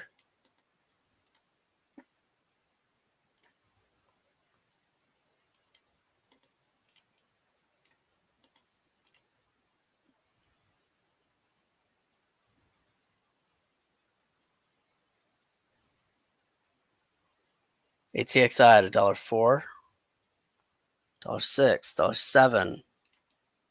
ATXI going insane. This thing's only 8 million share float, guys. So that's one of the reasons why it's able to make such crazy moves like this.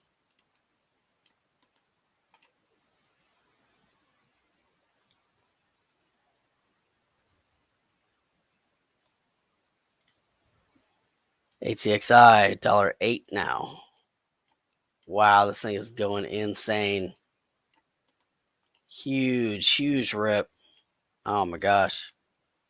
ATXI looks like it's halting at $1.12.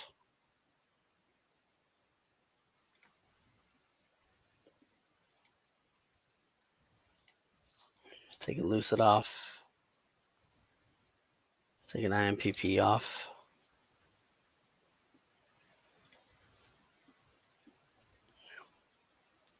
ATXI halted again at $1.12. Halted at 51. So we'll look at that in 5 minutes. Great job to everyone who's traded that one. KAVL is putting in some moves. KAVL, we're looking for a break over 350. Such a slow pre-market, and seeing some actual price volatility feels really good.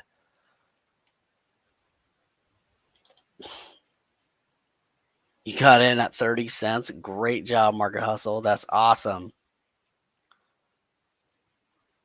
Yeah, no longer a penny stock, just like that. I mean, that's what's amazing about the ones that have like 8-9 million share floats. I mean, they could just rip. They can just go insane. And that's one thing I really, really love about low float stocks, is that they can just go nuts like that. ATX or KAVL, I was wanting to see the rip over 350, and I don't normally buy these like high of the day breakouts. I think I maybe got caught up in the momentum, but I'm still gonna hold this for a second and see what's going on, because it looks like we're getting at least a little bit of buyer support. But I do want to see this thing break over the 350 and run up towards 375. So I'm going to take a look at this chart here. So we had this like one move, and then we got this thing going. This kind of looks like it might be a head and shoulders. So I think I may have kind of screwed myself trying to take that momentum on this. And this is why I don't buy high of the day breakouts. But we do see a flag happening here. Whether this flag is in an upward or a downward direction, we don't know. We just know that a flag indicates movement. So ATXI should resume in 3 more minutes. We'll check back on that in a few minutes. Hard to find. Don't give money back to the market and secure some. Yeah, that's great advice. AREB, what's AREB doing? I hate saying that name, by the way. Just sounds weird to me. AREB come back up over the Vwop and falling back down below the Vwop, but it is getting momentum behind it and a lot of volume as well. Actually, some big volume coming in. What is that? 30, so 427,000. Yeah, some really big volume coming into AREB.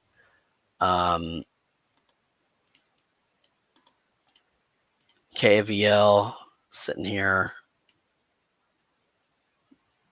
I don't know what I want to do with this.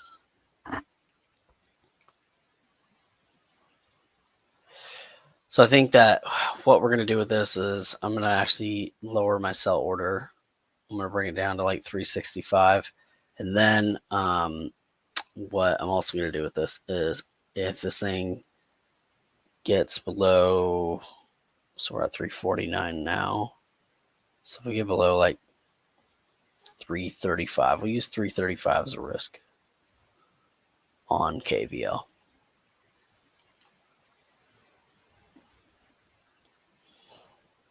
So ATXI should resume here in about a minute. AREB ripped up and then fell back below the Vwop. I want to see this thing get back above the Vwop in order to be able to handle it. Like if I was going to trade that one. Let's see.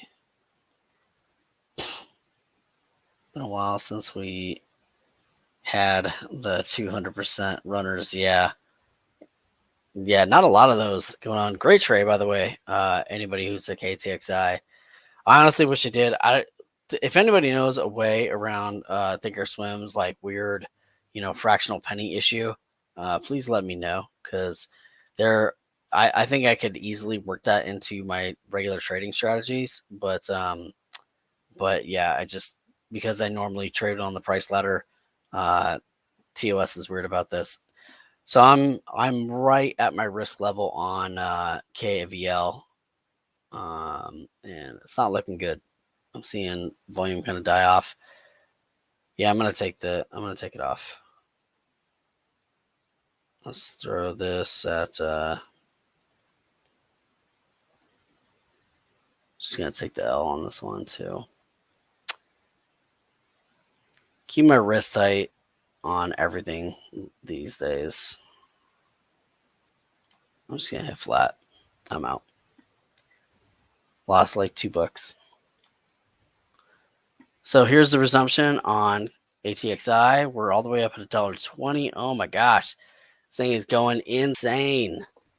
Just nutty. So we hit 120. We actually hit over 120, like 121. And we're still seeing movement upward. This is nuts. What happened with this thing? Like, what caused this thing to rip like this? Does anybody know? I'm not seeing a catalyst other than it's a pre-market mover. What was the question on TOS, Crypto Critter? Like, how do you trade fractional pennies? Like when it's like 0.9125 or something like that. Because whenever I do it, I always get like a rejection from TOS. So it's always only allows me to buy at 91 or 92. So I can't buy at like 9125 and sell it like 9185. So it's always has to be on a whole penny. Can't be a fractional penny. So if anybody knows a way around that, that would be helpful. Guru pump on ATXI. Well, I mean, heck, if that's a guru pump, then the guru did a good job pumping it up. But it makes sense. I mean, the thing is crazy cheap. It has a super low flow at 8 million. Something like this is very, very easy to manipulate, very easy to pump. And, for anyone who got into it that inexpensive, great job. What guru pumped this, if anybody knows? When people say guru pump, I'm always curious as to what guru is pumping these things, because frankly, I don't mind getting involved in a pump. If it's something that I can get involved in early in trading on the way up, and I see a chart pattern that fits my strategy, I don't mind that stuff. But, I like that info. Zoom in. Yeah, I know I can zoom in, but then, I'm still buying the, at the like 91, 92. So like, for example, if I zoom in here on the price ladder, it would actually do something. It's doing nothing. You can zoom out actually. So I was zoomed in too much.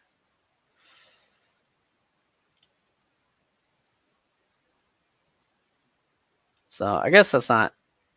I mean, it's not too bad. So like here is 98, and then every other one is a whole penny. So I guess that's not too bad. I guess I just need to remember to actually do that. I honestly just wish it would just do it on its own. If anybody knows a way to do that, but of course KAVL came right back to our entry point, or near it.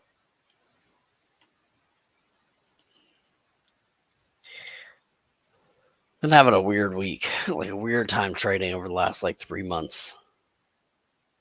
Halted on the downside 98TXI. All right, so that halt happened at 58, and so we'll see resumption at 7:03, 9:03, wait, 10:03 market time. KVL coming back some. What's up with IQ? IQ continued to run. This was actually the one that I was looking to get in at $5 and didn't for whatever reason. Talked myself out of it. This one continued to go up, hitting 525s. CTIC. What happened with CTIC? So CTIC still under Vwop. Came down, hit that like 265 level that we marked. So CTIC, it's got a ways to go. Like I said, this one's got to get above $3 for me to be interested in this one again. But yeah, that's what's up with that. IQ, I think, might have hit its top for a bit. Throw the resistance level there. So I think IQ, I'd want to see this thing kind of pull back to the Vwop and consolidate around this $5 for a while, before getting involved in that again. Well, to begin with, actually. KVL came back, hit that Vwop, and it's come back up. So I still think there's opportunity on KVL. Was wondering how I got the Ttm Squeeze Indicator. Is built into TOS. If you go to studies, so this little like beaker here, and then go to edit studies, you can just click right here and type TTM, and it's right there listed at Ttm Squeeze. Just add that. So you just click it and then click add selected, and then over here on my Ttm Squeeze settings, I've got this set up this way. So I've got the price at close, the length at 2, 1.52, and 1. And then I've got show plot, show bubble, and show title. And then this is just, and then I've got the width at 3. And same with the volume comp and the squeeze alert. The squeeze alert, I don't have the plot show. So, and that's how I got the TTM Squeeze set up. And that's how you set it up yourself.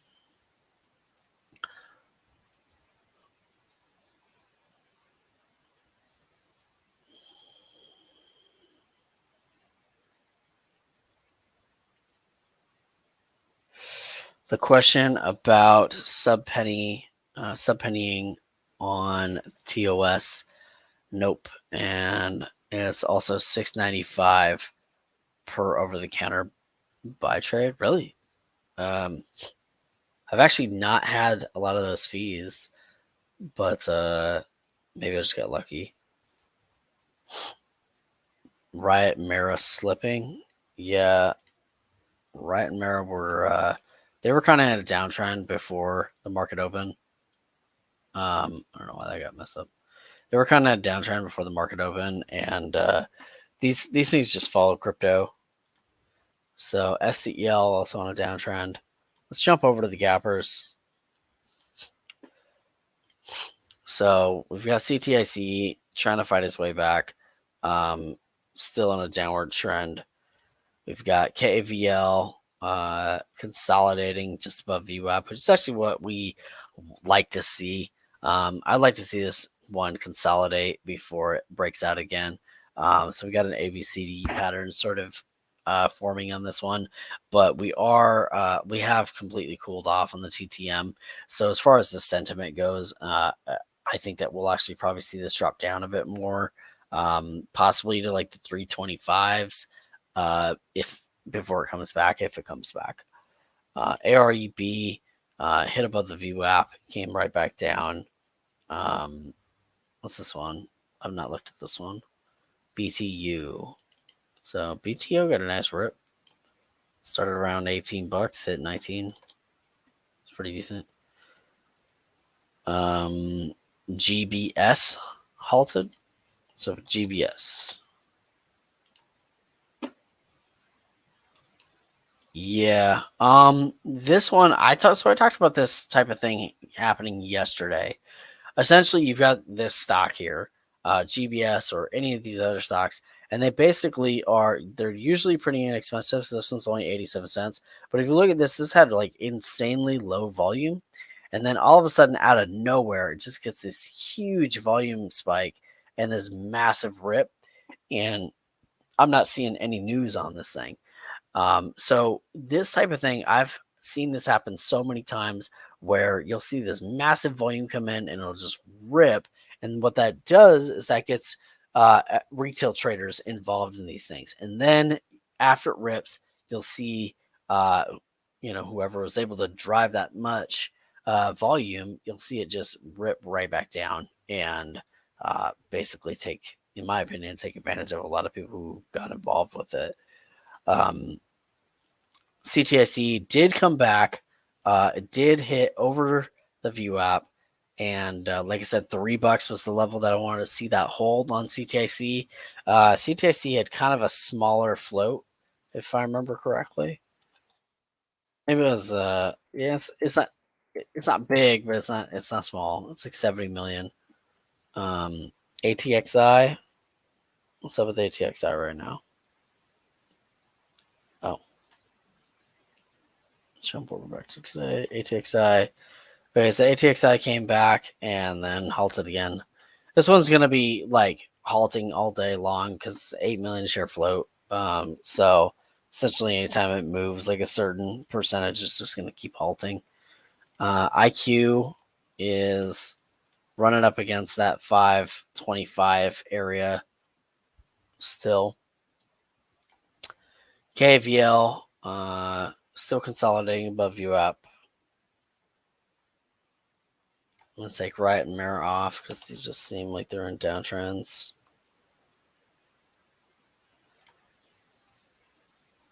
Jump over to the 150.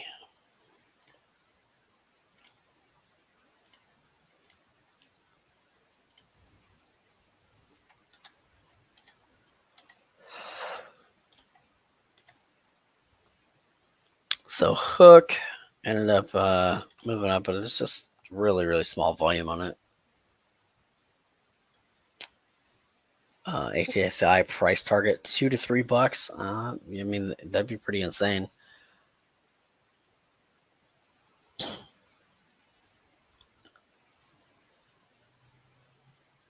Yeah, and like CTIC, I mean, like that was one like I hope it would come back, but like yeah, it's just after such a downtrend for the opener, like it did find its support at that 265 level that you're out, and came back up, hitting that VWAP.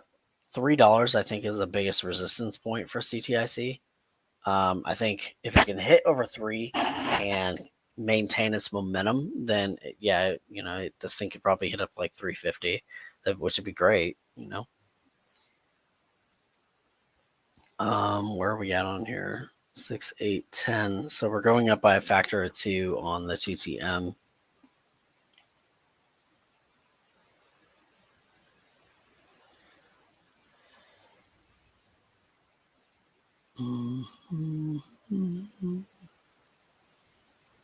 Yeah, Larry, are you still in ATXI? Inquiring minds want to know. ATXI halted at 7:05, 9:10:05. I'm in Pacific time, if y'all can't tell. So ATXI should resume here in about 30 seconds. Let's see what happens with it. It's got insane volume. I mean, we're seeing like 2-3 million shares traded in like a minute. So, or sorry, 300,000 shares, but on an 8 million share float, I mean, this thing's trading its float multiple times every minute. So that's pretty insane. And heck with it, man. Let's like do the zoom out thing and see what we got.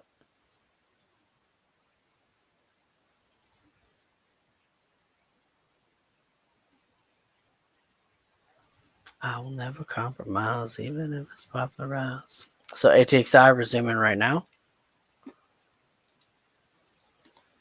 So for this one, I'd want to see a break over 120. And I think a break over 120 would make continued movement happen, possibly up to the like 150.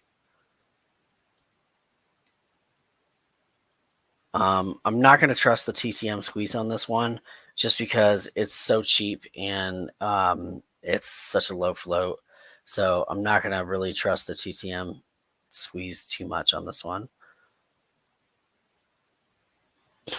And I think that's a really important thing to think about is like when to trust your indicators and when to trade on raw charts. I think it's a really important thing to think about. KVL. KVL had a rip and it's fallen right back down. So it did that consolidation that I mentioned in the ABCD pattern, but after it did its rip, it just fell right back down. And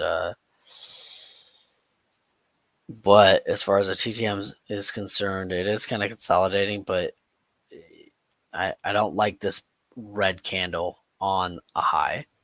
That to me is sketchy. So ATXI come back up, looking to test its high here at this like 120 level, and it did. So ATXI looks like it's getting ready for another push. Let's see.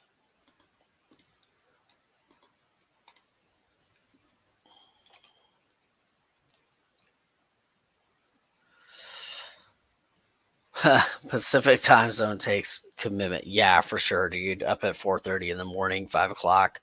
Yeah, pretty much every single day up at that time. But, I used to go to the gym at 4 a.m.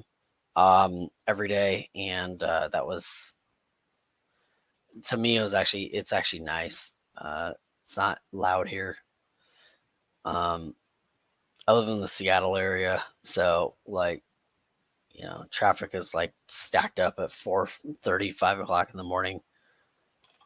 I remember growing up here, man, there was like no traffic, and like there would only be traffic during like rush hour, and like just having all these like tech companies here, Amazon and Microsoft and stuff like that. Like we've had such a population explosion over the last 10 years in this area that it's just like, I mean, tiny little houses, you see them selling for like $700,000-$800,000. It's just crazy. I lived in Vegas for a period of time. I went and lived in Vegas for like 3 years, like 2013 to 2016. And it was crazy. Like to me, I was like in shock at the house prices there because I had only ever known like really high house prices my whole life living in Seattle area. And to see like 4 or 5 bedroom houses selling for like $150,000, I was like, what planet am I on? Am I in 1950 or something like that? Although 1950 houses are probably way less expensive than even 150 grand, but yeah, to me, it just felt like I was stepping into a different reality. And over that 3 years from 2013 to 2016, coming back up here to Seattle area, like the world had changed so much up here in that 3 years. IQ going? Let's take a look at IQ. Boom, boom, boom. IQ. Yeah, broke over that 525 level. And this is what I was talking about, that consolidation in that area, this like $5 area. It was really more of a consolidation at 525. So it did end up breaking out of that level. And we're getting sort of like a fresh momentum. what looks to be. So this could put in for another set of moves. Looks like they got earnings coming. So they had revenue growth. So that's why this is moving. It was kind of a larger float. I think it was like 300 million for the float on IQ. Yeah, 315 million. So it's kind of a larger float.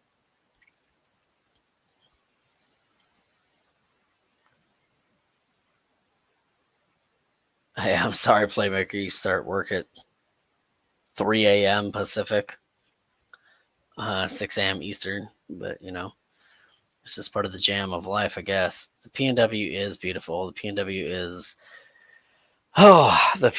is a cavalcade of like evergreens and trees and beautiful ocean and whatnot.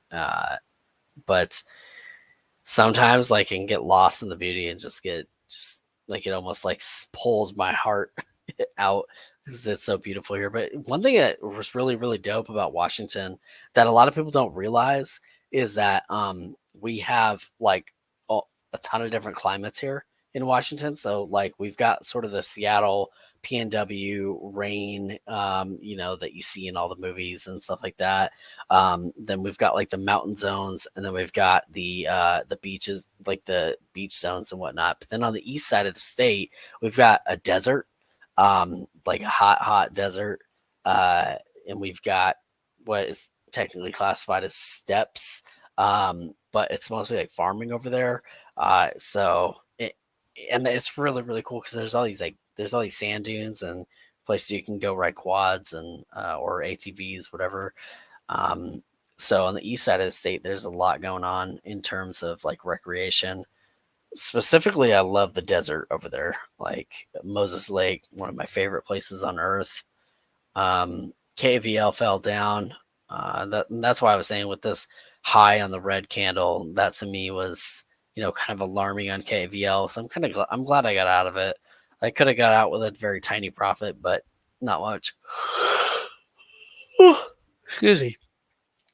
So KVL looking like that's going to fall off.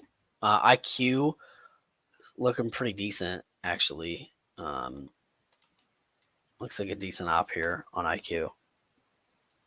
ATXI looks like the spread's just getting really, really tight on ATXI. I don't know how much more momentum we're going to see on this. It was on the TTM. It looks like it's kind of cooling off. Actually, it looks like it's cooling off a lot, and the volume has declined quite a bit. It's still pretty heavy in terms of being like, you know, over 700,000 shares, even like 1 million shares traded right now.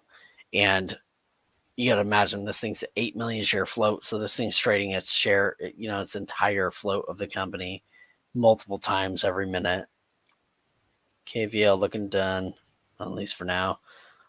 IQ is moving, and I think it's going to keep moving up, but it is moving very slow. And that's probably because that 315 million share float. The water on the Pacific is very cold. And I, you know, me and my friends used to jump in it when we were in like high school. We used to go down to all the beaches around here, and there are a ton of beaches, Alki and like Mukilteo, Harbor Point, all those other areas. Like, and we jump off like some of the docks, or just go swimming out in there, and it's pretty cold water. There's this thing people do up here called the polar bears, where basically in the dead of winter, when it's like 19 degrees or something like that, they all go rush out into the Pacific and just start swimming and swim out like as far as they can and come back. And they do it, you know, with no wetsuits, no, like none of that stuff. One thing I love about the ocean here is just all the critters. You know, I mean, there's always animals running around the beaches, like otters, and like otters are probably the cutest little things just running around the beaches. Like, just looking for little crackers and anything else that they can find. So those dudes are always hanging out at the beaches. Like if you head out to like Friday Harbor and like all the stuff that's like on the coast, like outside of the sound, that's where the water gets like really turbulent, but the landscape gets like really cool.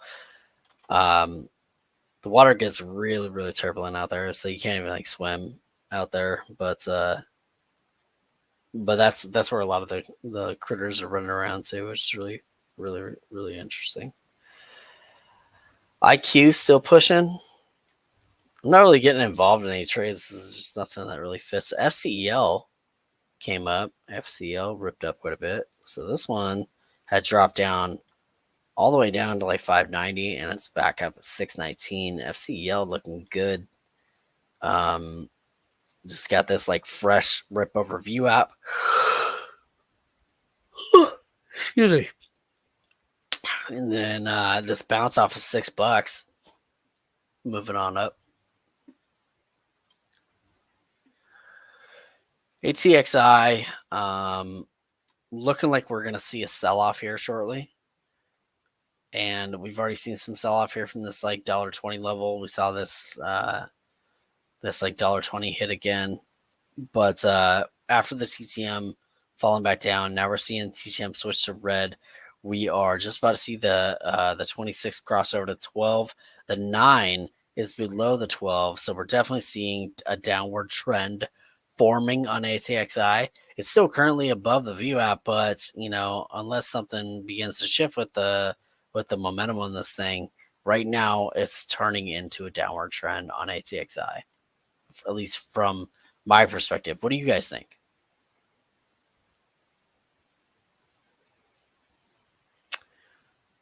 Commenting on anyone. CTIC comeback? That's fine. Or, did you mean CTIC or IQ Parabolic? Really? I don't know if it's parabolic, but it's getting there. This one we're starting to see that momentum going on this one. And we talked about getting involved in this one at like $5, and I wish that we did, but we didn't. So here we are.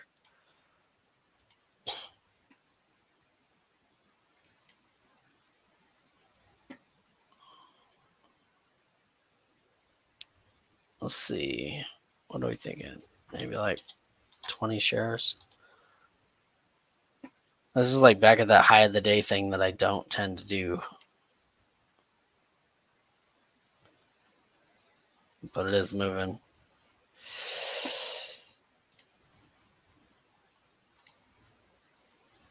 KVL looking done. AREB, FCEL. I'm going to jump over the gap scan. And I'm going to put this actually by biggest change.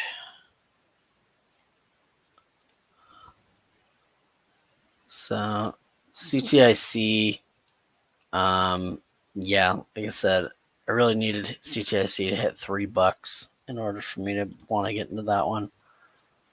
LPSN,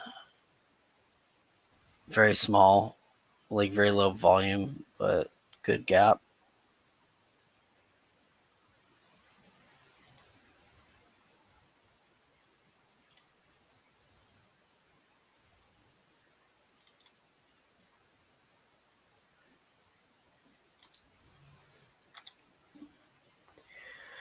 ETI. Is MULM trying to make a comeback? I don't know. I'll take a look at that one in a second. MULN. I don't know, man. I'm looking at this one, and we opened around like $1.70. We're down to like $1.30. That's a really, really, really huge drop. And I think it's a drop that I don't know that it can recover from within the day. But if it does recover from it within the day, we'd have to see a lot of buyer momentum come in. CTIC, same. We'd have to see a lot of buyer momentum come in on that one. ATXI, if this thing ends up holding like $1, I might get involved in this one. So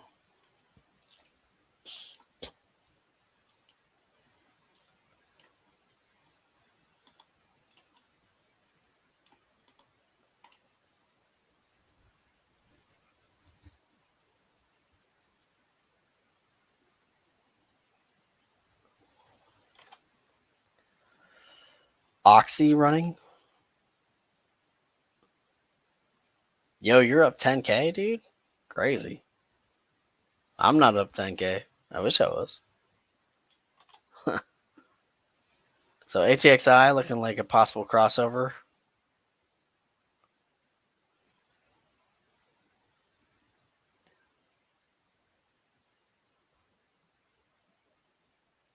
ATXI is too sketchy right now for me.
EVND. You mean ENVB, you said? So let's check out ENVB. ENVB. Boom. Yeah, this one's making some moves.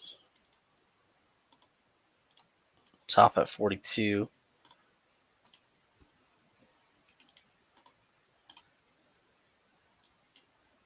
This one looks like it. So it went through. So it hit top at 42. It consolidated under here under Vwop, which is what we like to see. And then it came back up through Vwop. So it's kind of an ABCD pattern. You got the sort of like the A, B, C, and then the D forming right now. And then on the TTM, we're seeing shift here from momentum quotients of about 2 to 3 each. So first thing I would do with this one is check the float on it over at flowchecker.com. There's my favorite place to check float. Of course, there's also like FinViz. Short squeeze or short percentage is pretty low, 2-3%. Float is 27.5 mil. Not too big, not too bad. Let's see. Why you don't chase halters? Only halter tops.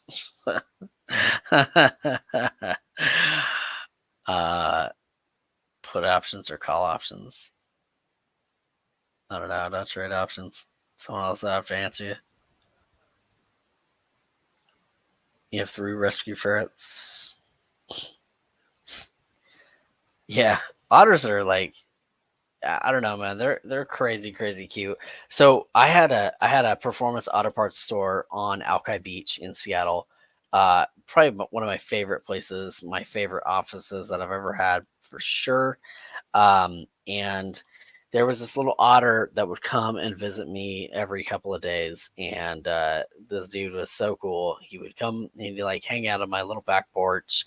And he would just like hang out there and he would, I remember he would like cross back and forth from so like on Alki Beach there's all these like sort of like beach houses that like line the area, and they're all like businesses, like restaurants, like little local like mom and pop shops type things, coffee shops, pizza shops, stuff like that.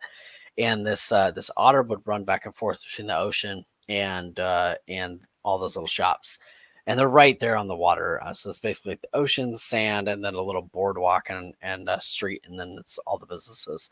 And he would come back there and just hang out. And I remember one time he was crossing the street during like the heavy traffic time, and I like walked out there and was like stopping traffic, and then people were like hawking the horn and whatnot and getting all frustrated and whatnot. And then people saw that the little otter was crossing. Then all of a sudden, all these other people started getting out of their car. And this cop got out of his car, and the cop was like stopping traffic and whatnot, and like blowing his whistle and letting the otter pass. So it's yeah, I don't know. That was by far one of my favorite places. Check ATXI. ATXI is currently kind of stagnant, actually, at the moment. It's hovering right around $1.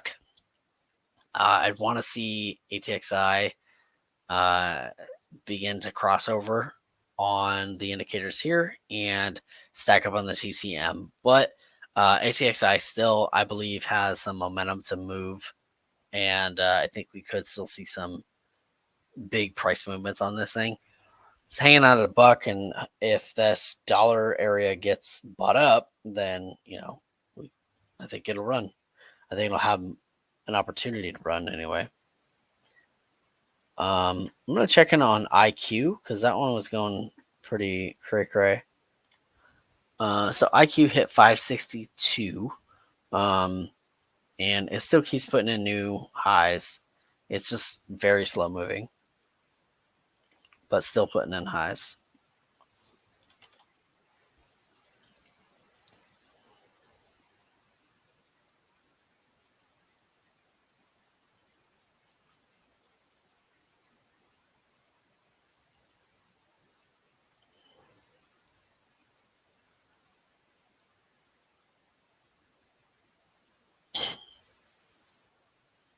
Roblox flag forming. Yeah, IQ is steady moving up. I mean, that's one that I had the option to get in at like $5, and I didn't, and I kind of regret it. But hindsight's always 20/20, and hindsight trading is always 100% accurate. Yeah, Chris, I've met quite a few people actually around here that own otters, and they're fun little creatures.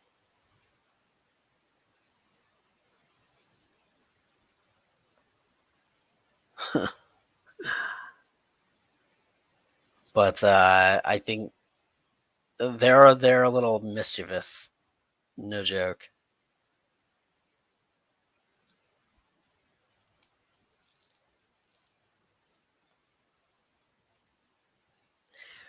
I think it's I don't know why we got on this topic of, well, I guess I know why we got on this topic of otters, but I'm like thinking about like all these like otter facts that like come in. Like, did you know that they like bead water off their bodies?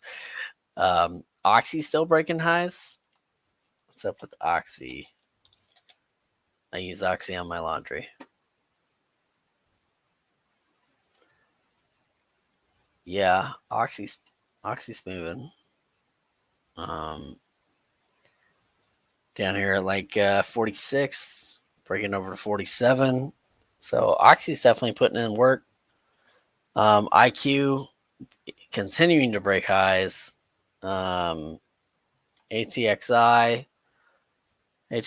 still struggling to get back above that dollar range. It is forming a flag here.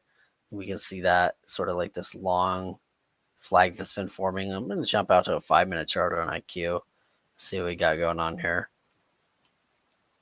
So on the 5-minute chart, to me, this looks like it's actually forming a downward trend. But yeah,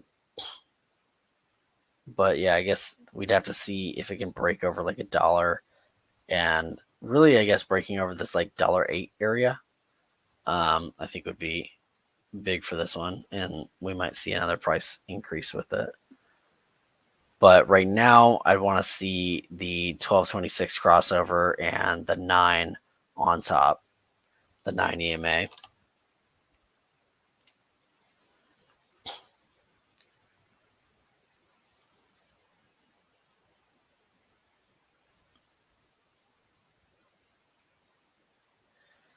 GBS trying to break. So I'm probably going to shut it down here, guys. You know, I guess I'm going to do taxes today. Huzzah. So I'm going to get that done. But I want to thank everyone for coming and hanging out with me. And, I know that I don't got the music going and whatnot, but I just want to thank everyone for hanging out. If y'all would like, share, and subscribe and ring the bell for notifications, that would be awesome.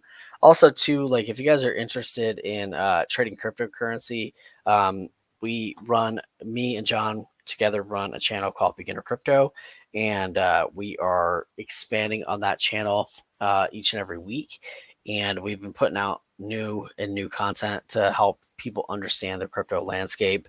I think it's really important because cryptocurrency is our kind of our future. ATXI getting a rip, breaking my pattern of what I'm saying. But I think cryptocurrency is our future, and it's kind of where the web is going. And we've put together that beginner crypto channel to talk about that. And I'm looking at potentially getting in this trade.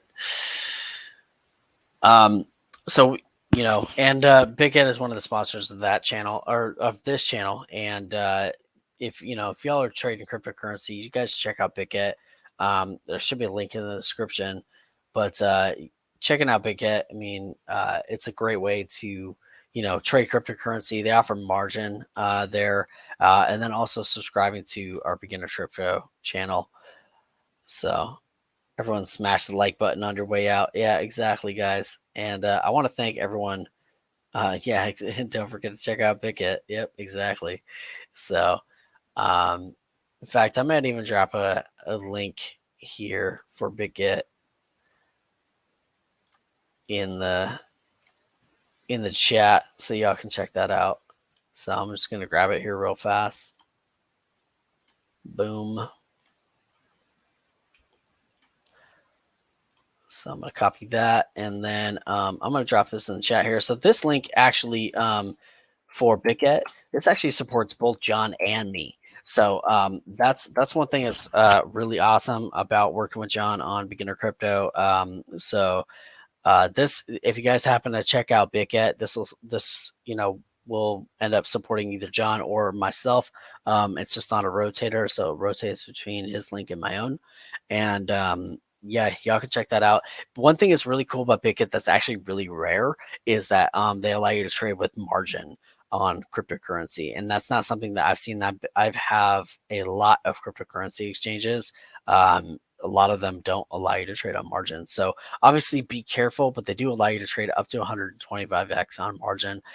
So there is a lot of opportunity there to make big gains on small movements, but be very careful when you're trading with margin because, you could get yourself in trouble. One thing that's cool about it though, is that it'll only allow you to trade with the maximum margin equal to relative to what is in your account. So you're not going to end up with like a margin call or something like that, which is really cool. Check them out, check out Bicket, and thanks so much guys for showing up to the stream, hanging out with me, calling out things like ATXI that I totally would have missed without you. And all right guys, we will see you tomorrow. And John is doing the AMC earnings call later today, so if y'all want to check out AMC earnings call with John, I believe that earnings call is happening at 4 p.m. market time. So, all right, guys, I'm going to stop sharing my screen here real fast. And thanks so much. So, GBS at $1.09. I'm going to check out GBS here real fast. Yeah, look at that, man. GBS just popping. And it's on a fresh TTM. So, All right, guys. Thanks so much for checking us out. Like, share, subscribe, and ring the bell. All right. Peace.